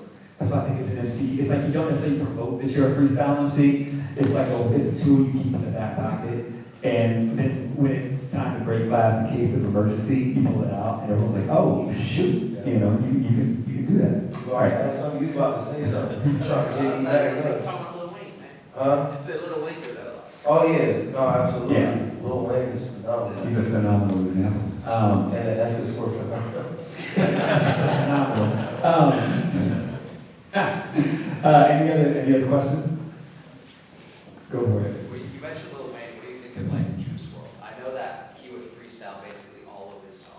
Yeah, there are people that do that, and I think that that is a really dope talent. It's funny, I've gotten to a point where if I get out on the street or on the stage and I freestyle, it's easy. If you put me in the booth, you know, like freestyle is on right now, I'm trash for no reason. I can't explain it. So that, to me, to be able to freestyle and create a song that not only is a song, but a good song that's a hit that can be played on the radio, that is like top tier. Like, it doesn't matter how you look at it, whether you're talking underground, mainstream, whether you appreciate the sound of the style or not, that is a phenomenal thing to have. Especially if you think about it from a music business standpoint. It costs money to be in the studio. You're paying an hour, like per hour. And if you're on a big label and you're doing these big budget records, that tag goes up quick. So if you can jump in the studio and you don't even have to think about it, you're just churning out hits completely impromptu, that's like, you're top tier, straight up and down. So yeah, big up to that. So, Just a follow-up. Like in any kind of like discipline, right? There's always a balance between hard work and talent. Indeed. And I was wondering, like, to what extent that balance is in hip hop, like for freestyling, for example. Well, I mean, for freestyling, it's everything, because if you're not talented at freestyling, you're gonna look crazy up there. You know what I'm saying? As it pertains to like written music and stuff like that, it's really anybody's game. If you look at the world, like Soulja Boy changed the world. You know what I mean? Like, respect to him, you know what I'm saying? But his lyrics weren't the crazy. He wasn't the best rapper, but his business, all that was on point. So when it comes to the music industry, like, it's anybody's game. Like, any one of you right now could put any number of words together and become a superstar overnight in our society right now. Whether you're good or not, you know what I'm saying? So, if you make no mistake, in the music industry, it doesn't matter. It matters how many people are gonna like it or hate it, you know what I'm saying? How much attention are you gonna garner from what you put out? From an artistic standpoint, obviously, the talent is definitely important. But also, like, I know people that are innately talented that woke up one morning and just were great at music, but they don't have the appreciation for it because they didn't have to work hard to develop the talent. You know what I'm saying? So it really just depends on the person and the situation. I think, well, there's a difference between like, with hip hop, there's like a bunch of different, there's rappers and there's, you know, producers, DJs, whatever. Like, with rappers, so much of it is like the image too and how they look. And so if you got the right look, that might supersede, like, that might cover up some of the, like, lack of something else, maybe, theoretically, you know? But, like, a producer, like, you don't often see the producer. You don't know who they are. You just hear the beat, and you might hear them, like, scream their name or something like that. You know? DJ Kim! Yeah, you know, unless they're, like, the type of person that wants to put themselves in front all the time, like Cal or something. But a lot of producers aren't like that. A lot of producers are more, like, in the studio or, like, They have social anxiety. and so, well, you know, we just don't get caught up in bullshit, you know? Whoa, let's not get personal, okay? Well, like, when you're behind the scenes, you don't maybe have to, like, pay as much attention to, like, an image thing or, like, you know, so it really is, like, you're putting the work in, you know, versus if you're just focusing on how it looks, the sound is the main thing, so if your beat's trash, then it's trash, you know? So I think it just depends on what side, because some stuff is more visible than others, I guess. Like, some's on stage in front of everybody, some's behind the scenes, so, but you want it all to sound good, you know? And let me say, there's a time and space for almost anything. Like, I know there's some purists in here, I know there's some non-purists in here. To be honest, like, it doesn't matter, like, where are you at? Where do you want to be? Like, you know what I'm saying? Nobody wants to hear super conscious music in the club. You know what I'm saying? But also, not everybody wants to hear NBA Youngboy, you know what I'm saying, at brunch. You know what I'm saying? So it just depends on where you're at. So each portion of hip hop has its own level of validity and importance. Okay, so great questions, by the way. We'll circle back around for more questions too. So I kind of want to dip into crafts and start digging into the weeds of crafts. So Bernie, I'm going to throw this your way, specifically DJing. And I spaced off playing your scratch video, my bad. That's fine. Just know that Bernie is a fantastic, not just a fantastic DJ, like playing, you know, fantastic music at a club. He cut it up for real. Fantastic. Thank you. The episode fantastic. But you know, alongside that, you're like a skilled like practitioner of DJing. Like you can scratch the hell out of some vinyl, you know. And so, I always kind of look at that as freestyle being the secret weapon for an MC. You know, no one's necessarily expecting when they see you, you know, do a set at like Part-Time Lover or something that you're going to be doing crazy scratches. But the fact that you might They're not going to let you do that at Part-Time Lover. No. I can do it. Yeah. You know, you know, these little things that you can kind of pull off because you know you have that skill set in the back pocket. Even if folks aren't coming to hear crazy scratching all night, you can kind of throw it in there to let the heads know, like, I do this. So maybe just talk about what some of these, like, the type of scratches that you specialize in, you know, like, because this is something I don't even know what something about, but like, what are you doing with the mixer, with the tables, with the needle, like what specific kind of, you know, styles are you taking on? So you guys are like relatively familiar with what scratching is, more or less? Yeah. So I look at it as just like a percussion instrument, pretty much, you know? There's like a million different like combinations and ways, you know, just like different patterns and stuff. But the thing with that is like, none of that stuff is that easy. It takes a lot of practice because you're working on like, you have to like, you're moving the record back and forth and you're cutting it in and out with the switch in the middle, the crossfader. But it's also in like the inflection or like the, you know, the rhythm. This is like a percussion instrument, I think. And that's kind of how I always approached it. So I played in a bunch of bands where I'd like scratch, you know, and just like, you know, drummer, bass player, horns and stuff. Do like kind of like funk, hip hop type stuff. But I mean, like you said, with freestyle, it's like improv, you know, like I never like plan it out, but you do something long enough and you put in the time and work, you learn, you know, you get better over time.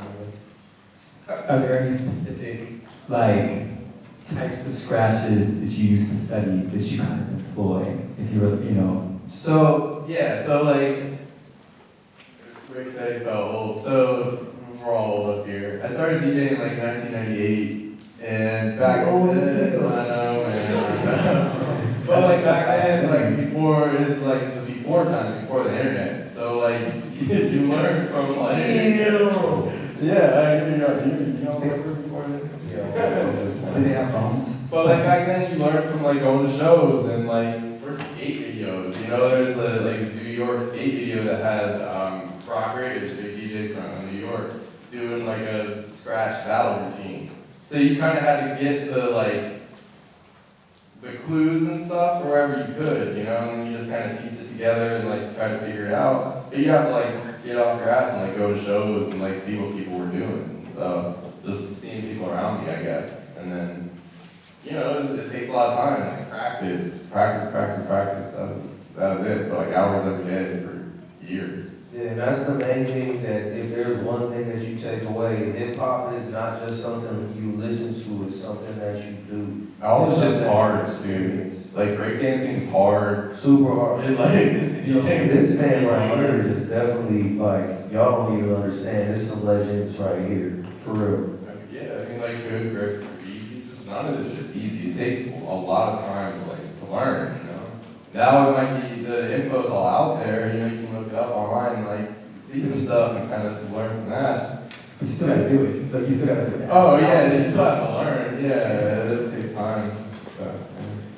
So pivoting over to emceeing, maybe discuss some of the particulars of your style, of whether writing, whether freestyle, whatever, you know, flow, pocket, cadence, metaphor, you know, maybe feel free to quote lyrics of yours or lyrics that you love from other artists, like just break something down. Well, I mean, first and foremost, like, the first quote that I want to bring up is a song from Nas.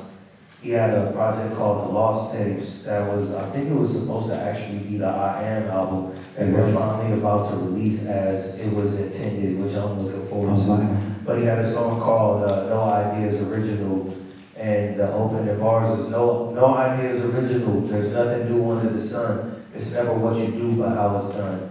And that has a lot to do with how I view hip hop, you know what I'm saying? Like, I will take from anywhere. I could hate your music, but be able to pick up something that I could utilize into my style to make my style greater, you know what I'm saying? Like, so I try to absorb everything and like flip it into my own, you know what I'm saying? Like, I'll have songs where like I'll write with someone else's cadence in mind, knowing that I'm not gonna sound like them because I have my own particular voice and my own particular way of enunciating and my own particular beat selection and things of that nature, which helps you create varied styles to where people will hear your style and be like, yo, it's super original, but it's actually a combination of 100 different styles, you know what I'm saying?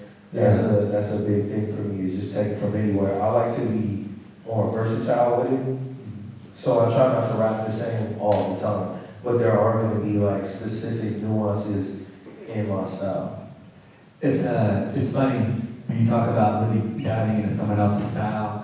I've gone through this myself. You know, I remember I would be in sessions, and my friend at the time was, you know, we would engineer each other because he was an MC, pretty much just engineer, you know, in the studio each other's stuff. And we'd leave a session, and he'd be like, man, I don't know how to tell you this, but you sound a lot like da-da-da-da-da right now. Oh, yeah. You sound like this rapper. And I used to get insecure about it, like, oh no, what happened? But I realized what's happening is, and the way I would explain it to him is, it's like I have to go swimming in this artist's style. Like there's something I'm searching for, and I don't know what it is yet. So I'm gonna write verses, and they're probably gonna sound like that artist for a while. And I have to write myself out of it. When I search when I find a pearl in the clam in the ocean of their style, and I find what I'm looking for, it's so I can kind of take it back and, like you say, collage it, and all the other pearls that I've acquired from all the other artists over the years. Absolutely. But sometimes, like, I'll do whole verses, like, I have an unreleased genre, and I was trying my damnedest to be in my Black Thought bag, and obviously I'm not that lyrical, you know what I mean? But I say, staying righteous in this trifling world isn't an easy feat. These days in time, everything ain't what it seems to be. Can finish last, move around cats who lack decency. Have to try and sacrifice a body to the deities. Devious deeds get done for small fees, and if not for no reason, the smoke is all free. Feeling cautious, my heart cautioning. Don't leave, but if I don't get my fuck broke, that's on me. Got a seed to feed, got examples to set. Got a lot to accomplish, and money I gotta get. Been standing on my morals so far, but I was stressed. So if you in the way, I'm probably at your neck. It's a thin line between the good and the evil that we do. People walking with heaters, hearts colder than the igloo. That was like, that whole shit was like, you trying to get And so it was like, that whole verse was me, like from the inflection down to like the cadence and the way I would put my rhyme schemes together. That was like what I envisioned Black Thought would do, but I did it my way, you know what I'm saying? And it's like, I'll do that with different songs as well, you know what I mean? But not every song is like me, like, oh, I'm trying to rap exactly like this person. It varies, you know what I'm saying? I think what's real cool with that, and that was dope, thanks for sharing that. I think what's real cool with that too is, you know, like I can hear the Black Thought in it. Actually, and this goes back to signifying, you know, it's not like he said a word that directly signified back to Black Thought. I actually heard Black Thought forebears in there. To me, I heard Rakim and Cool G Rap in there. That makes a lot of sense. Yeah, but that's where... Because that's where Black Thought was composed with Rakim and Cool G Rap amongst others, but those are the big ones. I also heard specific to craft. I mean, there was alliteration in there. There's like multi-syllable rhyme scheme, there's internal rhyme scheme, there's different pockets, different flow patterns. Maybe just discuss if you're able to kind of dive into the DNA of the rap, like absolutely highlight the way we would see like a YouTube video highlight like an Earl Sweatshirt verse or something. You like highlight like here's a multi-syllable rhyme, so like kind of deconstruct. Like here's a multi-syllable rhyme scheme here. Here's how the pattern shifted here. Here's alliteration. You know, kind of. Yeah. Let me think on a verse that has yo, that was I don't know if I remember that whole verse word for word. Realizing the rhythms and like naturality. Like the naturality, fuck who's the baddest, depends status. Yeah, a person's status depends on salary, and my mentality is money oriented. So it's like he's using like multiple rhyme schemes. So it's like you have the A-B freestyle, right? Or cadence where it's like you have this word that rhymes like they're gonna rhyme cat, bat, hat, rat, like the last word in every bar, right? And then you have people that will double it up and it'll be like dog, cat, frog, bat, you know what I'm saying? And basically, and those are multi-syllables. And the more multiple syllables you're gonna have in there, the better you're gonna sound. People that are known for multiple syllables, in fact, the person that made it the most popular would be Eminem, you know what I'm saying? Like Eminem, I sit back, look at that, did that, like, you know what I mean? Like those rhyme schemes that go throughout and then will switch up and come right back. Like most of the artists that you like the most are probably using multi-syllables like every time. Like those are the people that people are like, oh, those are the greatest, you know what I'm saying? And it's cool, it's you know, it's kind of like the same about movies, like a good sound design means you never notice the sound design. You know what I mean? It's only when it's bad that you don't notice that you notice it. Like multi-syllables, it's one of those things you don't realize you notice it. You just wonder why that verse sounds so good. You know, like why is that film so dope? Why is the Earl so dope? Those multi-syllables, that's it. That's all. We've seen that style like develop through hip hop too, like over the years. Because like there was people in the late '80s, like Cool G Rap was doing that. A Big Pun was doing that in the '90s. There's a lot of people doing it before Eminem, and he took that style, you know, like was influenced by all those guys. Indeed. Also, so yeah. You just put the I always say put the white boy sarcasm on it, but he just rhymes. Yep. I say that to somebody who has white boy sarcasm. I want to dive into another kind of topic here. Before I do, any questions? Kind of talking about craft. Is there any questions in general? Good question. All right. Good question. All right. All right. So both of y'all are highly involved in the local scene one way or another, and not just that you contribute in your spare time, but I mean you either own businesses, you put on events, you really contribute to the culture beyond just your craft, and in ways to like create, you know, a sustainable, you know, financial life off of it, you know. So I kind of want to get into that world, specifically for folks who are kind of interested in diving into the local scene and perhaps making a career or some part of a career out of, you know, their art, their craft, whatever. So, Bernie, I'll start with you. Maybe talk a little bit about how you graduated from producing, scratching. You said you were always collecting records. Tell me, like, how did that grow into you running a shop for 10 years? Well, I know you know, so if y'all don't know, when I first opened the shop, Tim helped me run it for the first couple of years, so I probably wouldn't have been able to do it without just thank you for that. But, clap it up, clap it up. Yeah.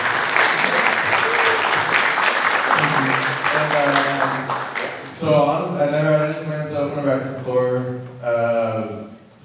I went to college. After college, I worked like random shit jobs for years. And then my last job that I worked was like a corporate job, and it was like paid good, benefits, and I just left at lunch and I didn't go back. It was like I can't do it anymore. It was terrible. Yeah, glad that beware of that humanity, really. It's terrible. But so like I left that. I had a friend that was selling records on eBay, so I went and worked for him for a couple days, learned how to do it. I was doing that for full time for a couple of years, and then I was just kind of, it was like one of those things where I was open to opportunities, and an opportunity came up, and these guys offered a space, and they're like, hey, you open up a record store in here for free if you want. And they gave me a room for 8 months for free with no rent. And then we got kicked out because they didn't pay rent for the last 3 months. And they didn't say a word about it until like a week before. So we all know those guys very well, so it's a point of contention. But then, yeah, then after that, like it was started work, there was a space open across the street, I moved in there. And like the record shop to me was always an extension of DJing where I could like introduce people to music they might not be familiar with, like make it available to people. You know, records, like records are like our whole history of music as a society. It's like, you know, what everything has been recorded on up until the last like 20 years. So like everything before that was all on record. And there's valid stuff throughout our history, you know, and it's endless. I learn new stuff every day, you know, it never ends. So yeah, that's kind of what I was thinking, and you know, something to support the type of stuff that, you know, we're into. Yeah, and I think it is cool, you know, we were talking about before how the shop was open. You know, the majority of record shops in the city have been running for years, for decades, by older business owners who aren't necessarily tied to hip hop and didn't really Hey, not at all. Yeah, this is all old, grumpy rock dudes that were like real cool in the 80s rock scene, but like since then, like they're still living in their parents' house. And, like these dudes, some of them were like the grumpiest. Shots fired. Yeah. No, you know, it wasn't for us. It didn't seem like it was something for like the stuff that we were into. So to have, so to have, you know, to have customers coming in, especially like younger folks, I mean really older, younger, whatever, but to have folks our generation and below who might be coming in because you know, I got this J. Dilla record, the Donuts record, and I heard he sampled this on this record, do you guys have that? And so like Bernie would literally put stickers on the record sleeves that would just say like, J. Dilla Donut sample. You know, it's like, we do the customer base. Like, you're coming because you want it. It's exciting. Like, you're coming for the sample, but you're gonna walk away with the album. And the hope is you didn't just come for that quick loop, you came for the entire record. And then you come back, because you're like, well, who played on this record? Who, you know, you look at the album art, you're like, well, who played on it? Who engineered it? Who did this? But now I wanna go back and explore more spiritual jazz, or, you know, or... This is fun to learn about this stuff. Like, it's endless. There's so many cool stories and crazy shit people do. You're literally like in academic terms, I didn't know this until I came back to school, like, oh, you're a musicologist. Like, you're literally just a musicologist. It's just a way cooler way to become a musicologist. Oh, I'm pretty sure I lost. I had such a cool question for you after that, and now I'm forgetting what the question is. But it's okay. I'll circle back around.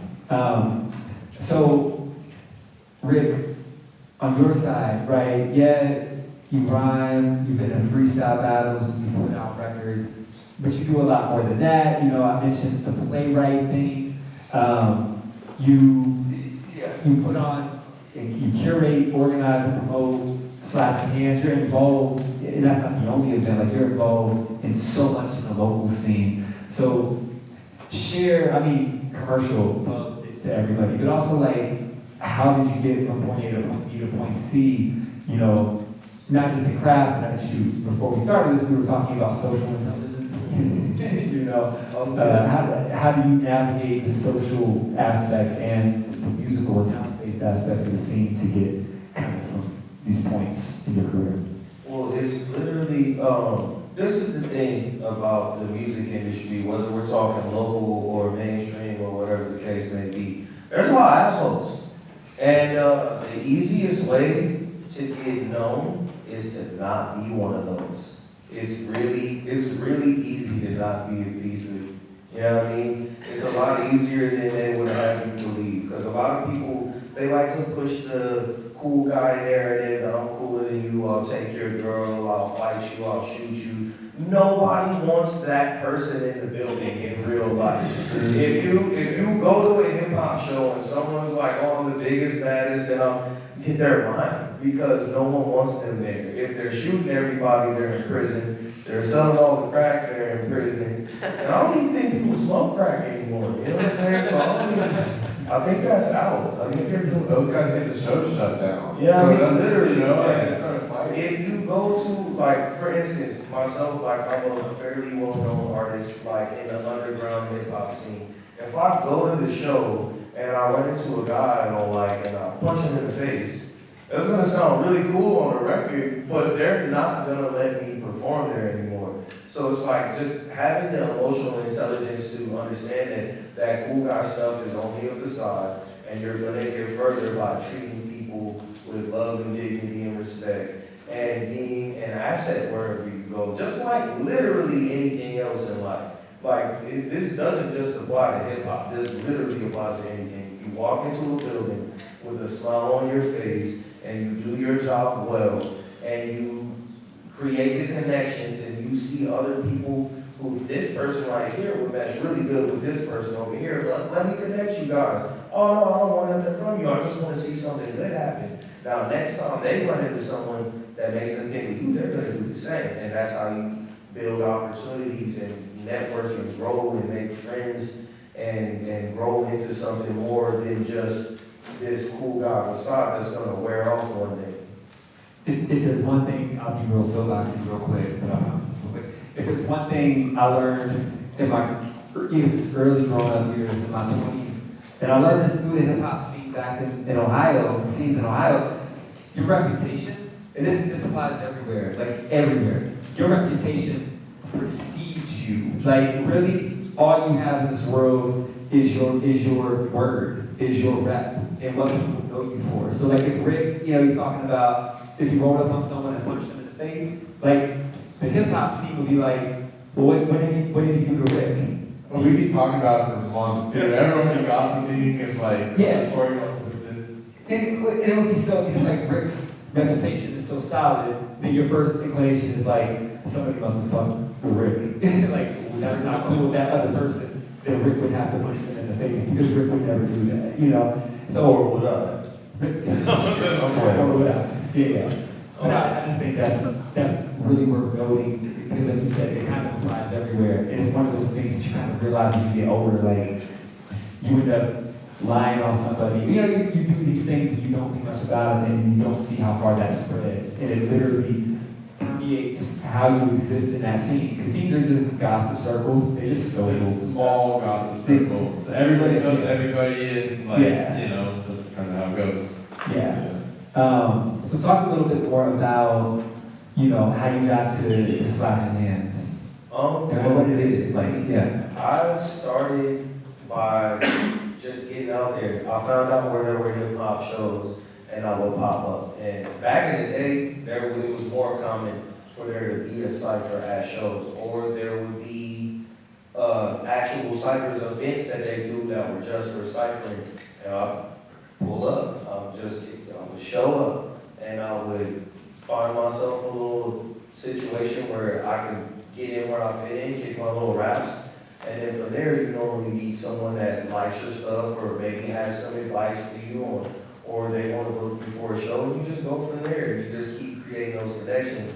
Being there is the most important thing, like being able to let people see and feel your energy. And if you're not doing that, then, I mean, we all have social media, do content, but it has to be consistent. Consistency is everything. You have to be a consistent person with how you behave and how you treat people. You have to be consistent with the talent that you're displaying. You have to be consistent with just being like in front of people's faces, because if they see you and they hear you and those thoughts that they have of you at that point are pleasant, they're going to ask for you and request your presence and want to see what more you can offer. And it's going to create more opportunities for you to grow and showcase that. Cool. All right, so I'm gonna open the floor one last time for questions, but I also want to invite Stampede back just for one final round of questions, so feel free to take. Clap it up for Stampede here.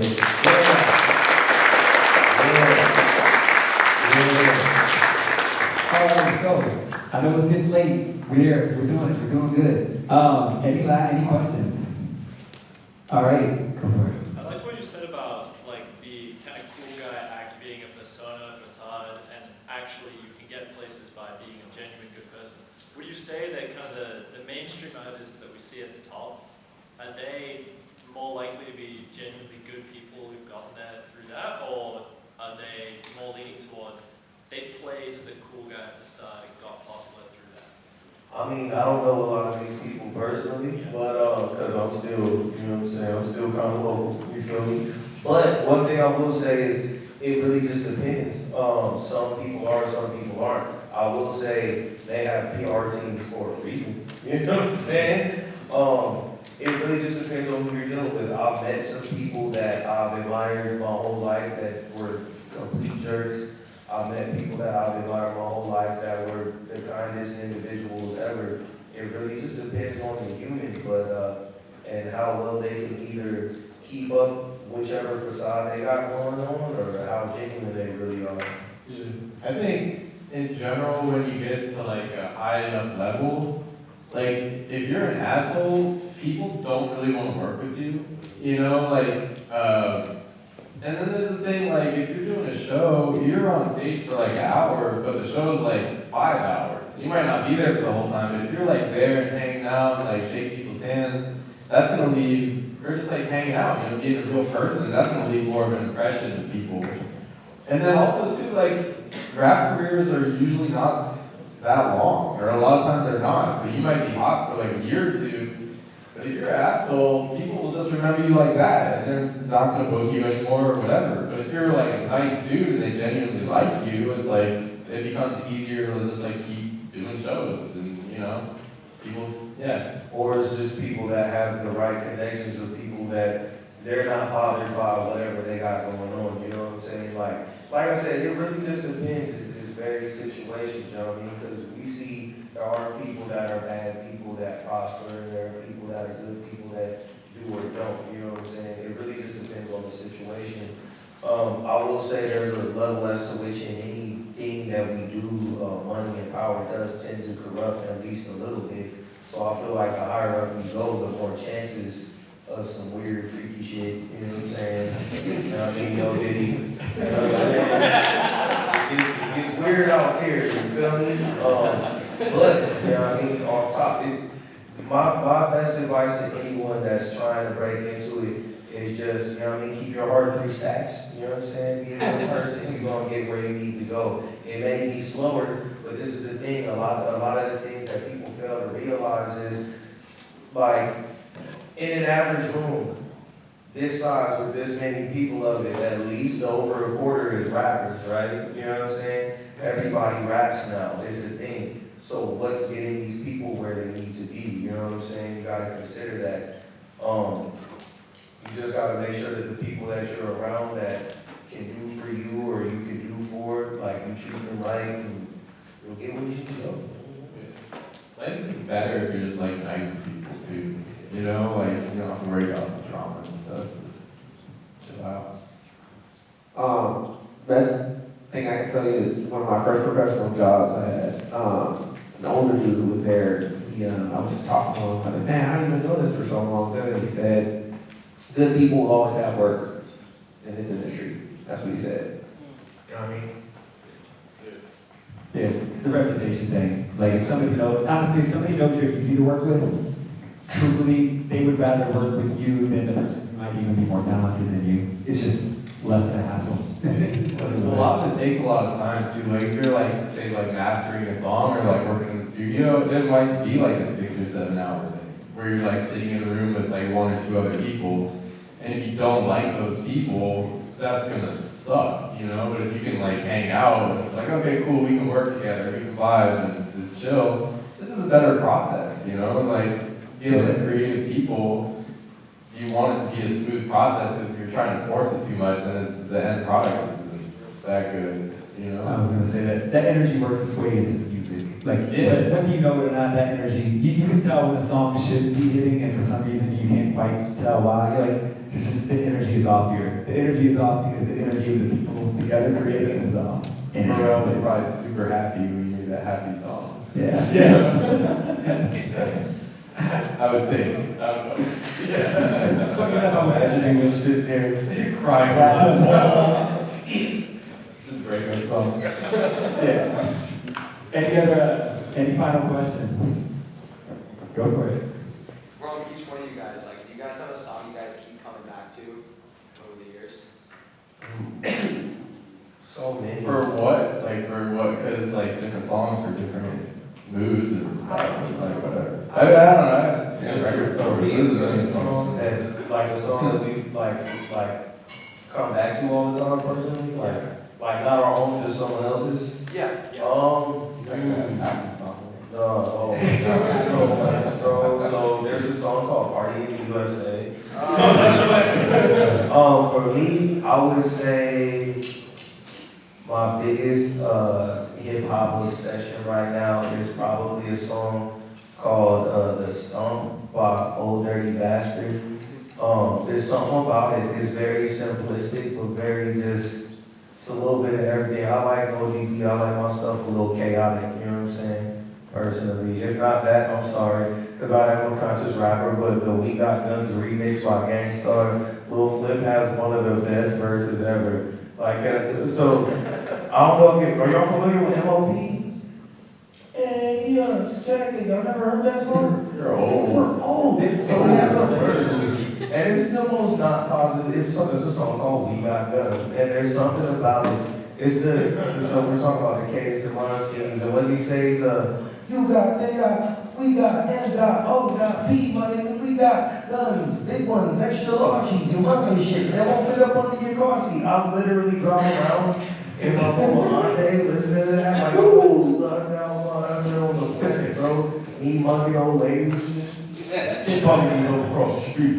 Not today, Y'all would know any of though. It's like ubiquitous. It's in reels and all sorts. If you heard it, you probably recognize it. MOP also makes. If you ever heard vocal gun sounds in songs, like MOP makes the best vocal gun sounds ever in hip hop. They're like the best ever doing it. They scream through every song, and it's amazing how they could even do that. You know, loud. So what do you got, or send your song? Like, for me, it depends, because like, I probably these days I listen to like hip hop less than ever, but I'm listening to a lot of soul, jazz, and it's a mood, you know. So like, there's this record Duke Ellington and John Coltrane did, where like the first song is like when I have like a loss in my family, like when my girlfriend's grandma passed away a couple months ago. I played her that, and it's like, it's perfect for that mood, you know, for that vibe. It's just this melancholy song, you know. And, you know, it's different stuff. When I worked at that corporate job that I hated, I listened to like 5 songs on repeat at my desk, like near tears pretty much, because that shit was so awful. But when it was that, there was an Earth, Wind, and Fire song, and the Well Irvine, Morning Sunrise, we were talking about earlier. You know, but it's all like moods and vibes, you know, and if it can like shift you in a better mind state, then like, yeah, you need that sometimes. I'm gonna sit here like,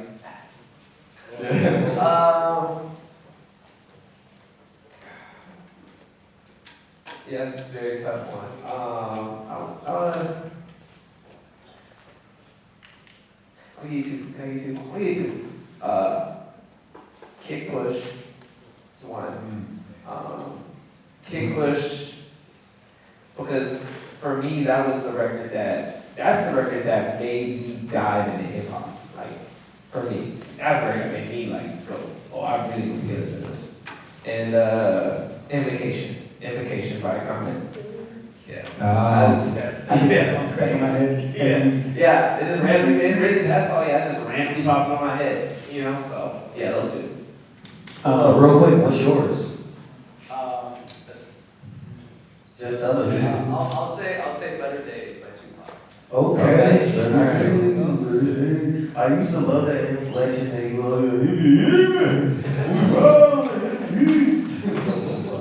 By the way, good Tupac. Kick Push is by Lupe Fiasco, who we saw a couple weeks ago. That the MC that was talking about they were working with like large language models was Lupe Fiasco, who's a highly decorated, I mean, an MC kind of rapper. Like, any local MC who's an MC would, you know, he's like one of those type of dudes. Okay, well. Any final thoughts? Where can people find you, your business, your social medias, your records, your events?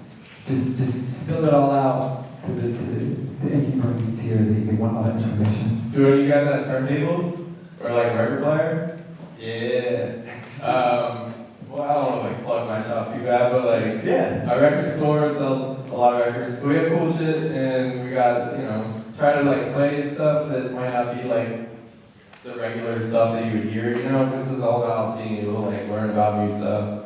So, you know, it's kind of. You can actually go in his record store and test records out. Like, you can like make a stack of stuff, bring it over to turntable and listen to it, and like get stuff that you like, you know.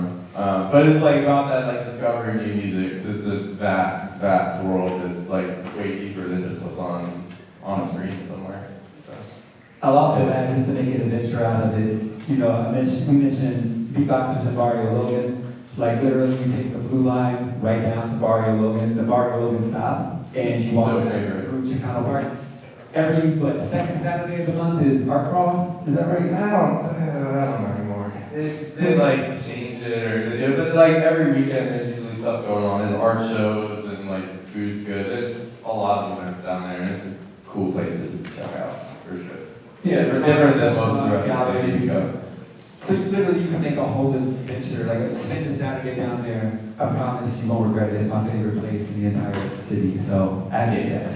And what are you on Instagram? Beatbox_records. All right. We mostly just post records. Not really much else than that. But like a lot of records are good ones. And it's, you know, like it's always fun to do, just like see something you don't know, look it up on YouTube and hear something different, you know? Yeah.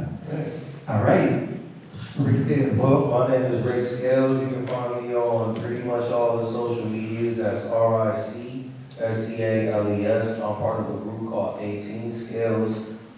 Pretty much all of the music that I have that's on like all the streaming services will be with 18 Scales. That's 18 SCALES. We have about like 9 projects out. We got a bunch more coming. If you're 21, I throw a hip hop show. 21 or older, throw a hip hop show every third Thursday. Actually, this Thursday at Till 2's, mostly local hip hop and R&B. The 31st, I will be performing at the North Park Music Festival. They put me on at 420. I don't know why they did that. they were like, oh yeah, you go on the 420. I was like, oh, wink, wink. But yeah, that was cool. So the 31st, I'll be at the North Park Music Festival. My man, DJ Roots.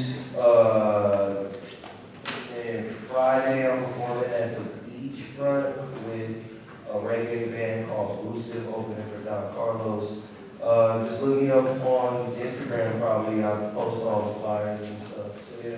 You probably have like 10, 12 shows a week. Yeah. This dude's always doing something. The shows are always like cool stuff too, so. Yeah, lots of fun stuff. Yeah. All right, Stampede, go for it. You can find me on pretty much anything. Instagram, on Twitter, I still call it Twitter. For those of you who don't, I still call it Twitter. STAMPEDE. That's 2 E's at the end. And I'm just finding on there, I pretty much post about events, local events when they're happening, classes when they're happening. If you guys want to dive into my crew, you can look up Wild Nation. That is one word, Wild Nation _7. And we pretty much post even on a bigger scale or more things of that nature. So yeah, if you want to find me on that, go for it. If you want to see my hot takes, follow me on Twitter. No, seriously, the events that he's a part of, like, especially if you guys are into dance, it doesn't matter what style we're talking, like, the breakdancing and the dance scene in general in San Diego is phenomenal. They have a lot of events, a lot of really good people, a lot of amazing stuff to see. Breaking is going to be in the Olympics this year. I don't know if you guys are familiar. There are dancers from San Diego that will be representing America in the Olympics this year, and that's not a clap up, man. But it's amazing stuff in San Diego. So if you have the opportunity to come out and catch something, I suggest you do so.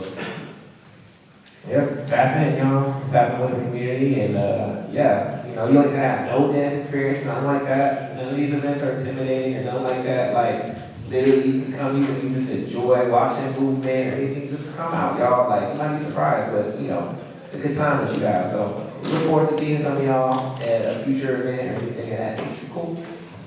Cool. All right, well, make some noise one more time.